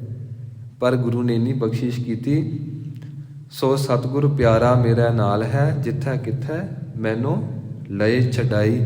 ਕਹਿਣ ਲੱਗੇ ਕਿ ਉਹ ਗੁਰੂ ਇੰਨਾ ਬੇਅੰਤ ਆ ਕਿ ਉਹ 24 ਘੰਟੇ ਤੇਰੇ ਨਾਲ ਆ, ਤੂੰ ਭਾਵੇਂ ਨਾ ਸਮਝੇ। ਜਦੋਂ ਅੰਮ੍ਰਿਤ ਛਕ ਲਿਆ ਫਿਰ ਤਾਂ ਸਾਰੀਆਂ ਗੱਲਾਂ ਹੀ ਪਾਸੇ ਰਹਿ ਜਾਂਦੀਆਂ। ਅੰਮ੍ਰਿਤ ਛਕਣ ਦਾ ਅਰਥ ਆ ਕਲਗੀਧਰ ਪਾਤਸ਼ਾਹ ਜੀ ਨੇ ਗਾਰੰਟੀ ਲੈ ਲਈ ਆ ਕਿ ਪੁੱਤ ਅੱਜ ਤੋਂ ਬਾਅਦ ਮੈਂ ਤੇਰੇ ਨਾਲ ਆ 24 ਘੰਟੇ। ਬਿਨਾਂ ਗੁਰੂ ਵਾਲੇ ਹੋਏ ਇਹ ਖੇਡ ਨਹੀਂ ਵਰਤਦੀ। ਮਹਾਰਾਜ ਜੀ ਕੀ ਕਹਿੰਦੇ ਆ ਕਿ ਦਰਬਾਰ ਜਿਸ ਵੇਲੇ ਤੈਨੂੰ ਦਿਸਿਆ ਤੇ ਸਭ ਤੋਂ ਪਹਿਲਾਂ ਤੇਰਾ ਫਰਜ਼ ਕੀ ਬਣਦਾ ਕਿ ਦਰਬਾਰ ਦੇ ਅੰਦਰ ਜਾਣ ਤੋਂ ਪਹਿਲਾਂ ਤੈਨੂੰ ਇਹ ਤੇ ਪਤਾ ਹੋਵੇ ਨਾ ਕਿ ਤੂੰ ਗੱਲ ਕਿਵੇਂ ਕਰਨੀ ਆ। ਜਾ ਕੇ ਗਾਲੀ ਨਾ ਪੈ ਜੇ ਰੱਬ ਦੇ, ਗੁਰੂ ਦੇ, ਕਿ ਦਿੱਤਾ ਕੀ ਮੈਨੂੰ, ਦੰਦ ਦਿੱਤੇ ਤੇ ਪ੍ਰਸ਼ਾਦਾ ਕਿਹਨੇ ਦੇਣਾ ਸੀ। ਅਸੀਂ ਅੱਗੋਂ ਕਹਿਣਾ ਹੈ ਕਿ ਸਹੀ ਗੱਲ ਤੇ ਸਹੀ ਕੀਤੀ ਆ, ਦੰਦ ਦਿੱਤੇ 32 ਤੇ ਵਿਚਾਰਾ ਗਰੀਬ ਬੰਦਾ, ਤੇ ਅੱਗੋਂ ਪਰਮੇਸ਼ਵਰ ਨੇ ਕਹਿਣਾ ਆ ਪੁੱਤ ਬਹੁਤ ਕੁਛ ਦਿੱਤਾ ਆ, ਤੂੰ ਰੋਜ਼ ਪ੍ਰਸ਼ਾਦਾ ਤੇ ਛਕਦਾ, ਲੈ ਉਹ ਤੇ ਮੈਂ ਆਪ ਕਮਾਉਂਦਾ, ਤੂੰ ਥੋੜ੍ਹਾ ਦਿੰਦਾ। ਜੇ ਸਵਾਸ ਹੀ ਖਿੱਚ ਲਵੇ, ਦੱਸੋ ਨਾ ਬੰਦਾ ਵਾਹ ਕਰਨ ਜੋਗਾ ਤੇ ਨਾ ਹਾਏ ਕਰਨ ਜੋਗਾ। ਇਸ ਕਰਕੇ ਵਰਤਦਾ ਉਹੀ ਸਾਰਾ ਕੁਛ ਆ, ਪਰ ਸਮਾਂ ਆਉਂਦਾ ਆ ਜਿਸ ਵੇਲੇ ਅਸੀਂ ਸਰੀਰ ਤੋਂ ਅਲੱਗ ਹੋ ਜਾਂਦੇ ਹਾਂ, ਅਲੱਗਾ ਹੋ ਜਾਂਦੇ ਹਾਂ, ਫਿਰ ਜਾ ਕੇ ਪਤਾ ਲੱਗਦਾ ਆ ਕਿ ਸਭ ਕੁਝ ਕਰਦਾ ਹੀ ਉਹ ਪਿਆ ਸੀ, ਵਰਤਦਾ ਹੀ ਉਹ। ਅਸੀਂ ਨਹੀਂ ਵਰਤਦੇ, ਅਸੀਂ ਕੁਝ ਵੀ ਨਹੀਂ ਕਰ ਸਕਦੇ, ਪਰ ਸਮਾਂ ਆਉਂਦਾ ਉਦੋਂ ਪਤਾ ਲੱਗਦਾ। ਅੱਗੇ ਮਹਾਰਾਜ ਜੀ ਬਖਸ਼ਿਸ਼ ਕਰਦੇ ਹਨ, ਮੁਹਾ ਕੇ ਬੋਲਣ ਬੋਲੀਐ, ਚਿਤ ਸੁਣ ਧਰੇ ਪਿਆਰ। ਇੱਥੇ ਮੰਮੀ ਨੂੰ ਔਂਕੜ, ਹਾਹੇ ਨੂੰ ਕਨੋੜਾ, ਮੁਹਾਓ। ਇਹਨੂੰ ਮੁਹਾਓ ਨਹੀਂ ਬੋਲਣਾ, ਮੁਹਾਓ। ਇਹਨੂੰ ਮੂੰਹੋਂ ਨਹੀਂ ਬੋਲਣਾ। ਇਹ ਜਿਹੜੇ ਸ਼ਬਦ ਨੇ ਇਹ ਡੈਪਥ ਵਾਲੇ ਸ਼ਬਦ ਨੇ, ਤੇ ਇਹ ਕਨੋੜਾ ਇਸੇ ਕਰਕੇ ਪਾਇਆ ਤਾਂ ਜੋ ਇਹਦਾ ਜਿਹੜਾ ਅਸਰ ਹੈ ਜਿਹੜਾ ਬੜਾ ਡੂੰਘਾ ਜਾਂਦਾ ਅੰਦਰ। ਬੜੀ ਲੰਬੀ ਚੌੜੀ ਵਿਆਖਿਆ ਆ ਕਿ ਅੱਖਰਾਂ ਦੀ ਬਣਾਵਟ ਦੇ ਨਾਲ ਅੰਦਰ ਦੇ ਸਾਡੇ ਸਰੀਰ ਅੰਦਰ ਜਿਹੜੇ ਸੈਂਟਰ ਨੇ ਰੂਹਾਨੀਅਤ ਦੇ, ਉਹਨਾਂ 'ਤੇ ਅਸਰ ਪੈਂਦਾ। ਇਸ ਕਰਕੇ ਆਖਿਆ ਜਾਂਦਾ ਕਿ ਸੰਥਿਆ ਲੈ ਲੈਣੀ ਚਾਹੀਦੀ ਹੈ। ਕਲਗੀਧਰ ਪਾਤਸ਼ਾਹ ਦਾ ਹੁਕਮ। ਮਹਾਰਾਜ ਜੀ ਕਹਿੰਦੇ ਮੁਹਾਓ ਕੇ ਬੋਲਣ ਬੋਲੀਏ। ਅਸੀਂ ਮੂੰਹ ਤੋਂ ਕਿਹੜੇ ਐਸੇ ਸ਼ਬਦ ਬੋਲੀਏ ਜਿਤ ਸੁਣ ਧਰੇ ਪਿਆਰ, ਜਿਹੜੇ ਸ਼ਬਦਾਂ ਨੂੰ ਸੁਣ ਕੇ ਤੇ ਮੇਰਾ ਮਾਲਕ ਸਾਡੇ ਨਾਲ ਪਿਆਰ ਕਰੇ। ਤੇ ਫਿਰ ਅੱਗੇ ਸੱਚੇ ਪਾਤਸ਼ਾਹ ਜੀ ਕਹਿੰਦੇ ਨੇ ਤੈਨੂੰ ਹੁਣ ਮੈਂ ਸਾਰੀਆਂ ਚੀਜ਼ਾਂ ਦੱਸਦਾ, ਭੇਟਾਵਾਂ ਦੱਸਦਾ, ਹੁਣ ਤੂੰ ਧਿਆਨ ਨਾਲ ਇਹਨਾਂ ਸ਼ਬਦਾਂ ਨੂੰ ਸੁਣੀ। ਕਿਹੜੇ ਸ਼ਬਦਾਂ ਨੂੰ? ਹਾਂਜੀ। ਅੰਮ੍ਰਿਤ ਵੇਲਾ ਸੱਚ ਨਾਉ, ਵਡਿਆਈ ਵਿਚਾਰ। ਕਹਿਣ ਲੱਗੇ ਸਭ ਤੋਂ ਪਵਿੱਤਰ ਵੇਲਾ ਜਿਸ ਵੇਲੇ ਪੂਰਾ ਬ੍ਰਹਿਮੰਡ ਅਗੰਮੀ ਸ਼ਕਤੀਆਂ ਨਾਲ ਭਰਿਆ ਹੁੰਦਾ ਆ, ਉਹ ਹੈ ਅੰਮ੍ਰਿਤ ਵੇਲਾ। ਕਹਿੰਦੇ ਨੇ ਅੰਮ੍ਰਿਤ, ਇਹਨੂੰ ਵੇਲਾ ਨਹੀਂ ਕਹਿਣਾ, ਇਹ ਆ ਵੇਲਾ। ਵੇਲਾ, ਅੰਮ੍ਰਿਤ ਵੇਲਾ, ਠੇਠ ਪੰਜਾਬੀ 'ਚ ਬੋਲਣਾ ਆ ਵੇਲਾ। ਅੰਮ੍ਰਿਤ ਵੇਲਾ ਸੱਚ ਨਾਉ, ਵਡਿਆਈ ਵਿਚਾਰ। ਤੂੰ ਪਰਮੇਸ਼ਵਰ ਅੱਗੇ ਭੇਟਾ ਸਿਰਫ ਇੱਕ ਰੱਖ, ਤੈਨੂੰ ਦਰਬਾਰ ਵੀ ਦਿਸੇਗਾ, ਦਰਬਾਰ ਅੰਦਰ ਵੀ ਜਾਏਗਾ, ਫਿਰ ਤੂੰ ਪ੍ਰੇਮ ਦੇ ਬੋਲ ਵੀ ਬੋਲੇਗਾ। ਪਰ ਉਹਦੇ ਵਾਸਤੇ ਜ਼ਰੂਰੀ ਆ ਕਿ ਤੂੰ ਅੰਮ੍ਰਿਤ ਵੇਲੇ ਉੱਠ, ਅੰਮ੍ਰਿਤ ਵੇਲਾ ਤੂੰ ਭੇਟਾ ਕਰ ਦੇ। ਅੰਮ੍ਰਿਤ ਵੇਲਾ ਸੱਚ ਨਾਉ, ਤੇ ਅੰਮ੍ਰਿਤ ਵੇਲਾ ਭੇਟਾ ਕਰਕੇ ਤੇ ਕਿਤੇ ਮੂਵੀਜ਼ ਨਾ ਦੇਖਣ ਲੱਗ ਪਈ। ਮਹਾਰਾਜ ਨੇ ਕਿਹਾ ਅੰਮ੍ਰਿਤ ਵੇਲੇ ਉੱਠਣਾ ਹੈ, ਆਪਾਂ ਕਰਨਾ ਥੋੜ੍ਹਾ ਕੁਛ ਨਹੀਂ। ਅੰਮ੍ਰਿਤ ਵੇਲੇ ਉੱਠ, ਗੁਰੂ ਦੇ ਹੁਕਮ ਅਨੁਸਾਰ ਤੂੰ ਆਪਣਾ ਨੇਮ ਨਿਭਾ, ਪਰਮੇਸ਼ਵਰ ਦਾ ਨਾਮ ਜਪ ਜੋ ਗੁਰੂ ਨੇ ਕਿਹਾ, ਆਪਣੀ ਮਰਜ਼ੀ ਨਾਲ ਨਹੀਂ। ਕਹਿਣ ਲੱਗੇ ਵਡਿਆਈ ਵਿਚਾਰ। ਇੱਕ ਹੋਰ ਇਹ ਸ਼ਬਦ ਬਹੁਤ ਬਾਰੀਕ ਆ, ਅਸੀਂ ਵਡਿਆਈ ਕਹਿ ਦਿੰਦੇ ਹਾਂ। ਵਡਿਆਈ ਆਪ ਜੀ ਨੂੰ ਲੱਗਦਾ ਹੋਏਗਾ ਕਿ ਸ਼ਬਦ ਠੀਕ ਆ, ਪਰ ਠੀਕ ਨਹੀਂ ਆ। ਇਹ ਢੱਡੇ ਦੀ ਭਾਅ ਪੈਂਦੀ ਆ, ਇਹਨੂੰ ਬੋਲਣਾ ਪਏਗਾ ਵਡਿਆਈ। ਵਡਿਆਈ ਤੇ ਕਿਤੇ ਵਡਿਆਈ ਢੱਡਾ ਪੈ ਗਿਆ ਨਾ, ਇਹਨੂੰ ਪੜ੍ਹਨਾ ਵਾ ਅੰਮ੍ਰਿਤ ਵੇਲਾ। ਤੇ ਇਹਨੂੰ ਅੰਮ੍ਰਿਤ ਵੇਲਾ ਨਹੀਂ ਕਹਿਣਾ, ਮੰਮੀ ਨੂੰ ਸਿਹਾਰੀ ਆ। ਅੰਮ੍ਰਿਤ ਵੇਲਾ ਤੇ ਇਹਨੂੰ ਅਸੀਂ ਜਾਂ ਅੰਮ੍ਰਿਤ ਵੇਲਾ ਕਹਿ ਦਿੰਦੇ ਆ ਜਾਂ ਅੰਮ੍ਰਿਤ ਵੇਲਾ, ਪਰ ਇਹ ਦੋਵੇਂ ਨਹੀਂ ਆ। ਇਹ ਆ ਅੰਮ੍ਰਿਤ, ਮ੍ਰਿਤ ਕਹਿਣਾ, ਮਿਰਤ ਨਹੀਂ ਕਹਿਣਾ, ਪੈਰ 'ਚ ਅੱਧਾ ਰਾਰਾ। ਅੰਮ੍ਰਿਤ ਵੇਲਾ ਸੱਚ ਨਾਓ, ਵਡਿਆਈ ਵਿਚਾਰ ਅੰਮ੍ਰਿਤ ਵੇਲੇ ਉੱਠ, ਮਾਲਕ ਦੇ ਚਰਨਾਂ ਦੇ ਵਿੱਚ ਨਮਸਕਾਰ ਕਰ, ਆਪਣਾ ਨੇਮ ਨਿਭਾ, ਗੁਰੂ ਦੀ ਵਡਿਆਈ ਕਰ, ਪਰਮੇਸ਼ਵਰ ਦੀ ਵਡਿਆਈ ਕਰ। ਕਰਮੀ ਆਵੈ ਕੱਪੜਾ, ਨਦਰੀ ਮੋਖ ਦੁਆਰ। ਪਰਮੇਸ਼ਵਰ ਦੀ ਕਿਰਪਾ ਦੇ ਨਾਲ ਸਾਨੂੰ ਇਹ ਸਰੀਰ ਦਾ ਕੱਪੜਾ ਮਿਲਿਆ ਆ। ਇਸ ਕੱਪੜੇ ਦਾ ਲਾਹਾ ਲੈ ਲਈਏ ਕਿ ਜਾਂ ਫਿਰ ਖਾ ਲਿਆ, ਪੀ ਲਿਆ, ਸੌਂ ਲਿਆ, ਕਮਾ ਲਿਆ, ਹੱਸ ਲਿਆ, ਖੇਡ ਲਿਆ, ਰੋ ਲਿਆ, ਫਿਕਰ ਕਰ ਲਈ। ਅਖੀਰ ਤੇ ਇਹ ਬੰਦਾ ਹੁੰਦਾ ਸੀ, ਚੰਗਾ ਹੁੰਦਾ ਸੀ। ਤੇ ਚੰਗਾ ਸਿਰਫ ਬ੍ਰਹਮ ਗਿਆਨੀ ਹੁੰਦਾ ਆ, ਬ੍ਰਹਮ ਗਿਆਨੀ ਤੋਂ ਬਿਨਾਂ ਕੋਈ ਚੰਗਾ ਨਹੀਂ ਹੁੰਦਾ। ਪਰ ਸਾਨੂੰ ਲੱਗਦਾ ਕਿ ਨਹੀਂ, ਬੰਦਾ ਤੇ ਚੰਗਾ ਸੀ, ਭਾਵੇਂ ਉਹ 'ਚ 5 ਵਿਸ਼ੇ ਵਿਕਾਰ ਸੀ। ਤੇ ਗੁਰੂ ਕਹਿੰਦਾ ਹੈ ਤੈਨੂੰ ਧੱਕਾ ਪੈਣਾ ਦਰਗਾਹ ਤੋਂ। ਅਸੀਂ ਤਕਰੀਬਨ 100% ਦੇ ਵਿੱਚੋਂ 102% ਝੂਠ ਹੀ ਬੋਲਦੇ ਹਾਂ। ਅਸੀਂ ਕਹਾਂਗੇ ਇਹ ਕੌਣ ਆ, ਇਹ ਮੇਰੇ ਪਤੀ ਦੇਵ ਆ। ਪਤੀ ਦੇਵ ਕਿੱਥੋਂ ਹੋ ਗਏ? ਪਿਛਲੇ ਜਨਮ ਵਿੱਚ ਤੇ ਤੇਰਾ ਭਰਾ ਸੀ। ਸੱਚੇ ਪਾਤਸ਼ਾਹ ਜੀ ਕਹਿੰਦੇ ਨੇ ਉਸ ਤੋਂ ਪਿਛਲੇ ਜਨਮ ਦੇ ਵਿੱਚ ਹੋ ਸਕਦਾ ਤੇਰੇ ਘਰ ਦਾ ਕੋਈ ਜਾਨਵਰ ਹੋਵੇ। ਸਾਡੀਆਂ ਅੱਖਾਂ ਨਹੀਂ ਹਨ ਜਿਹੜੀਆਂ ਅੱਖਾਂ ਨਾਲ ਅਸੀਂ ਐਕੂਰੇਸੀ ਦੇ ਵਿੱਚ ਦੱਸ ਸਕੀਏ ਕਿ ਇਹ ਜਿਹੜੀ ਗੱਲ ਮੇਰੀ ਐਕੂਰੇਟ ਆ। ਸਾਡਾ ਸਭ ਜੋ ਵੀ ਸੱਚ ਆ ਸਭ ਝੂਠ ਹੀ ਆ। ਇੱਕ ਤਾਂ ਜ਼ੁਬਾਨ 'ਤੇ ਝੂਠ ਬੋਲਣਾ ਹੁੰਦਾ ਨਾ, ਕਿ ਮੈਂ ਚੌਂਕ 'ਚ ਹੀ ਖੜਾ ਆ ਤੇ ਆਰਾਮ ਨਾਲ ਅੰਦਰ ਬਹਿ ਕੌਫੀ ਪੀਂਦਾ ਹੁੰਦਾ ਬੰਦਾ, ਉਹ ਝੂਠ ਆ। ਪਰ ਮਹਾਰਾਜ ਜੀ ਕਹਿੰਦੇ ਜਿਹੜਾ ਤੇਰਾ ਬਾਕੀ ਵੀ ਸਿਸਟਮ ਆ ਉਹ ਵੀ ਝੂਠ ਹੀ ਆ। ਕੀ? ਕੋਈ ਪੁੱਛਦਾ ਜੀ ਤੁਸੀਂ ਕੌਣ ਬੋਲਦੇ ਜੀ? ਇਕਬਾਲ ਸਿੰਘ ਬੋਲਦੇ, ਗੁਰਮੰਦਰ ਸਿੰਘ ਬੋਲਦੇ? ਹਾਂਜੀ ਮੈਂ ਗੁਰਮੰਦਰ ਸਿੰਘ। ਗੁਰੂ ਸਹਿਮਤ ਹੀ ਨਹੀਂ ਹੁੰਦਾ। ਗੁਰੂ ਕਹਿੰਦਾ ਕਿ ਮਨ ਤੂੰ ਜੋਤ ਸਰੂਪ ਹੈ, ਆਪਣਾ ਮੂਲ ਪਛਾਣ। ਵੇਖੋ ਸਾਡਾ ਨਾਂ ਹੀ ਝੂਠ ਆ। ਹਾਂਜੀ ਸਰੀਰ ਦਾ ਨਾਮ ਆ ਨਾ, ਆਪਣਾ ਤੇ ਨਾਂ ਨਹੀਂ ਹੈਗਾ ਕੋਈ। ਫਿਰ ਅਗਲਾ ਸਵਾਲ ਹੁੰਦਾ ਆ ਤੁਸੀਂ ਕਿੱਥੇ ਖੜੇ ਜੇ, ਕਿੱਥੇ ਬੈਠੇ ਜੇ? ਤੇ ਅਸੀਂ ਕਹਿੰਦੇ ਹਾਂ ਜੀ ਅਸੀਂ ਇਸ ਪੈਲਸ ਵਿੱਚ, ਇਸ ਹੋਟਲ ਦੇ ਵਿੱਚ, ਇਸ ਘਰ 'ਚ ਬੈਠੇ ਹੋਏ ਹਾਂ, ਜਦ ਕਿ ਅਸੀਂ ਬੈਠਦੇ ਹੀ ਨਹੀਂ ਹਾਂ। ਇੱਕ ਸਾਹ 'ਚ ਅਸੀਂ 10 ਦਿਸ਼ਾਵਾਂ 'ਚ ਦੌੜਦੇ ਹਾਂ। ਇਹ ਵੀ ਝੂਠ ਹੋ ਗਿਆ। ਸਾਡਾ ਇੱਕ ਸਾਹ ਝੂਠ ਦੇ ਨਾਲ ਲਿਬੜਿਆ ਪਿਆ ਆ, ਪਰ ਅਸੀਂ ਕਹਿੰਦੇ ਅਸੀਂ ਕਦੇ ਝੂਠ ਨਹੀਂ ਬੋਲਿਆ। ਮਹਾਰਾਜ ਜੀ ਕਹਿੰਦੇ ਜੇ ਝੂਠ ਨਾ ਬੋਲਿਆ ਹੁੰਦਾ ਉਹਨੂੰ ਬ੍ਰਹਮ ਗਿਆਨੀ ਹੁੰਦਾ। ਤੇ ਬ੍ਰਹਮ ਗਿਆਨੀ ਜਿਸ ਵੇਲੇ ਕੋਈ ਬੰਦਾ ਹੋ ਜਾਂਦਾ ਹੈ ਤੇ ਫਿਰ ਖੇਡ ਹੋਰ ਵਰਤਦੀ ਹੈ। ਸੱਚੇ ਪਾਤਸ਼ਾਹ ਜੀ ਨੇ ਬਖਸ਼ਿਸ਼ ਕੀਤੀ, ਤੈਨੂੰ ਸਰੀਰ ਦਾ ਕੱਪੜਾ ਮਿਲਿਆ, ਤੂੰ ਬੰਦਗੀ ਵਿੱਚ ਜੁੜ ਜਾ। ਇਸ ਤੋਂ ਬਿਨਾਂ ਤੇਰੇ ਜੀਵਨ ਦਾ ਲਾਹਾ ਕੋਈ ਨਹੀਂ। ਤੇ ਉਹਦੀ ਬਖਸ਼ਿਸ਼ ਦੇ ਨਾਲ ਤੈਨੂੰ ਸਰੀਰ ਦਾ ਕੱਪੜਾ ਮਿਲਿਆ, ਉਹਦੀ ਬਖਸ਼ਿਸ਼ ਵਰਤੇਗੀ ਤੇ ਪਰਤ ਕੇ ਫਿਰ ਤੈਨੂੰ ਸਿਫਤ ਸਲਾਹ ਦਾ ਕੱਪੜਾ ਮਿਲੇਗਾ। ਪ੍ਰੇਮ ਪਟੋਲਾ ਤੈਂ ਸਹਿ ਦਿੱਤਾ, ਢੱਕਣ ਕੂ ਪਤ ਮੇਰੀ। ਫਿਰ ਤੇਰੀ ਇੱਜ਼ਤ ਪਤ ਢੱਕੀ ਜਾਏਗੀ। ਤੇ ਕਰਮੀ ਦਾ ਅਰਥ ਇਹ ਹੈ ਪਰਮੇਸ਼ਵਰ ਦੀ ਕਿਰਪਾ ਦੇ ਨਾਲ। ਤੇ ਜਿਸ ਵੇਲੇ ਤੈਨੂੰ ਇਹ ਮਨੁੱਖਾ ਸਰੀਰ ਦਾ ਕੱਪੜਾ ਮਿਲ ਗਿਆ, ਹੁਣ ਤੈਨੂੰ ਸਿਫਤ ਸਲਾਹ ਦਾ ਕੱਪੜਾ ਮਿਲ ਗਿਆ, ਹੁਣ ਤੂੰ ਬੰਦਗੀ ਵਿੱਚ ਬੈਠ, ਅੰਮ੍ਰਿਤ ਵੇਲਾ ਭੇਟਾ ਕਰ, ਨਦਰੀ ਮੋਖ ਦੁਆਰ। ਤੇ ਕਹਿਣ ਲੱਗੇ ਉਸੇ ਵੇਲੇ ਤੇਰੇ ਸਾਹਮਣੇ ਮੁਕਤੀ ਦਾ ਦਰਵਾਜ਼ਾ ਖੁੱਲ ਜਾਣਾ ਆ। ਝੂਠ ਦੀ ਜਿਹੜੀ ਕੰਧ ਆ ਉਹ ਸਾਰੀ ਦੀ ਸਾਰੀ ਬਿਨਸ ਜਾਣੀ ਆ ਤੇ ਪਰਮੇਸ਼ਵਰ ਦੀ ਪ੍ਰਾਪਤੀ ਹੋ ਜਾਣੀ ਹੈ। ਨਾਨਕ ਏਵੈ ਜਾਣੀਐ ਸਭ ਆਪੇ ਸਚਿਆਰ। ਸੱਚੇ ਪਾਤਸ਼ਾਹ ਜੀ ਕਹਿੰਦੇ ਨੇ ਕਿ ਇਸ ਤਰ੍ਹਾਂ ਅੰਮ੍ਰਿਤ ਵੇਲਾ ਸਾਂਭ ਕੇ, ਅੰਮ੍ਰਿਤ ਵੇਲੇ ਗੁਰੂ ਦੇ ਹੁਕਮ ਨੂੰ ਮੰਨ ਕੇ ਜਿਸ ਵੇਲੇ ਤੂੰ ਨੇਮ ਨਿਭਾਵੇਂਗਾ, ਉਸ ਵੇਲੇ ਐਸੀ ਖੇਡ ਵਰਤੇਗੀ ਕਿ ਤੈਨੂੰ ਪਰਮੇਸ਼ਵਰ ਸਾਰੇ ਪਾਸੇ ਦਿਸੇਗਾ, ਕਿਉਂਕਿ ਤੂੰ ਸਚਿਆਰ ਹੋ ਗਿਆ, ਤੂੰ ਸੱਚ ਦਾ ਰੂਪ ਹੋ ਗਿਆ। ਤੇ ਸੱਚ ਦਾ ਰੂਪ ਜਿਸ ਵੇਲੇ ਅਸੀਂ ਹੋ ਜਾਂਦੇ ਹਾਂ ਤੇ ਫਿਰ ਚਿੰਤਾ ਖਤਮ ਹੋ ਜਾਂਦੀ ਆ। ਚਿੰਤਾ ਹੋਣੀ ਦੱਸਦੀ ਆ ਕਿ ਇਸ ਪਰਸਨ ਦੇ ਹਿਰਦੇ 'ਚ ਟਿਕਾਊ ਨਹੀਂ ਆ, ਇਹਨੂੰ ਗੁਰੂ ਤੇ ਵਿਸ਼ਵਾਸ ਨਹੀਂ ਆ। ਮਹਾਰਾਜ ਜੀ ਨੇ ਵਚਨ ਕੀਤਾ ਨਾ, ਨਾਨਕ ਚਿੰਤਾ ਮਤ ਕਰੋ, ਚਿੰਤਾ ਤਿਸ ਹੀ ਹੈ। ਕਿਉਂ ਚਿੰਤਾ ਕਰਦਾ ਹੈ?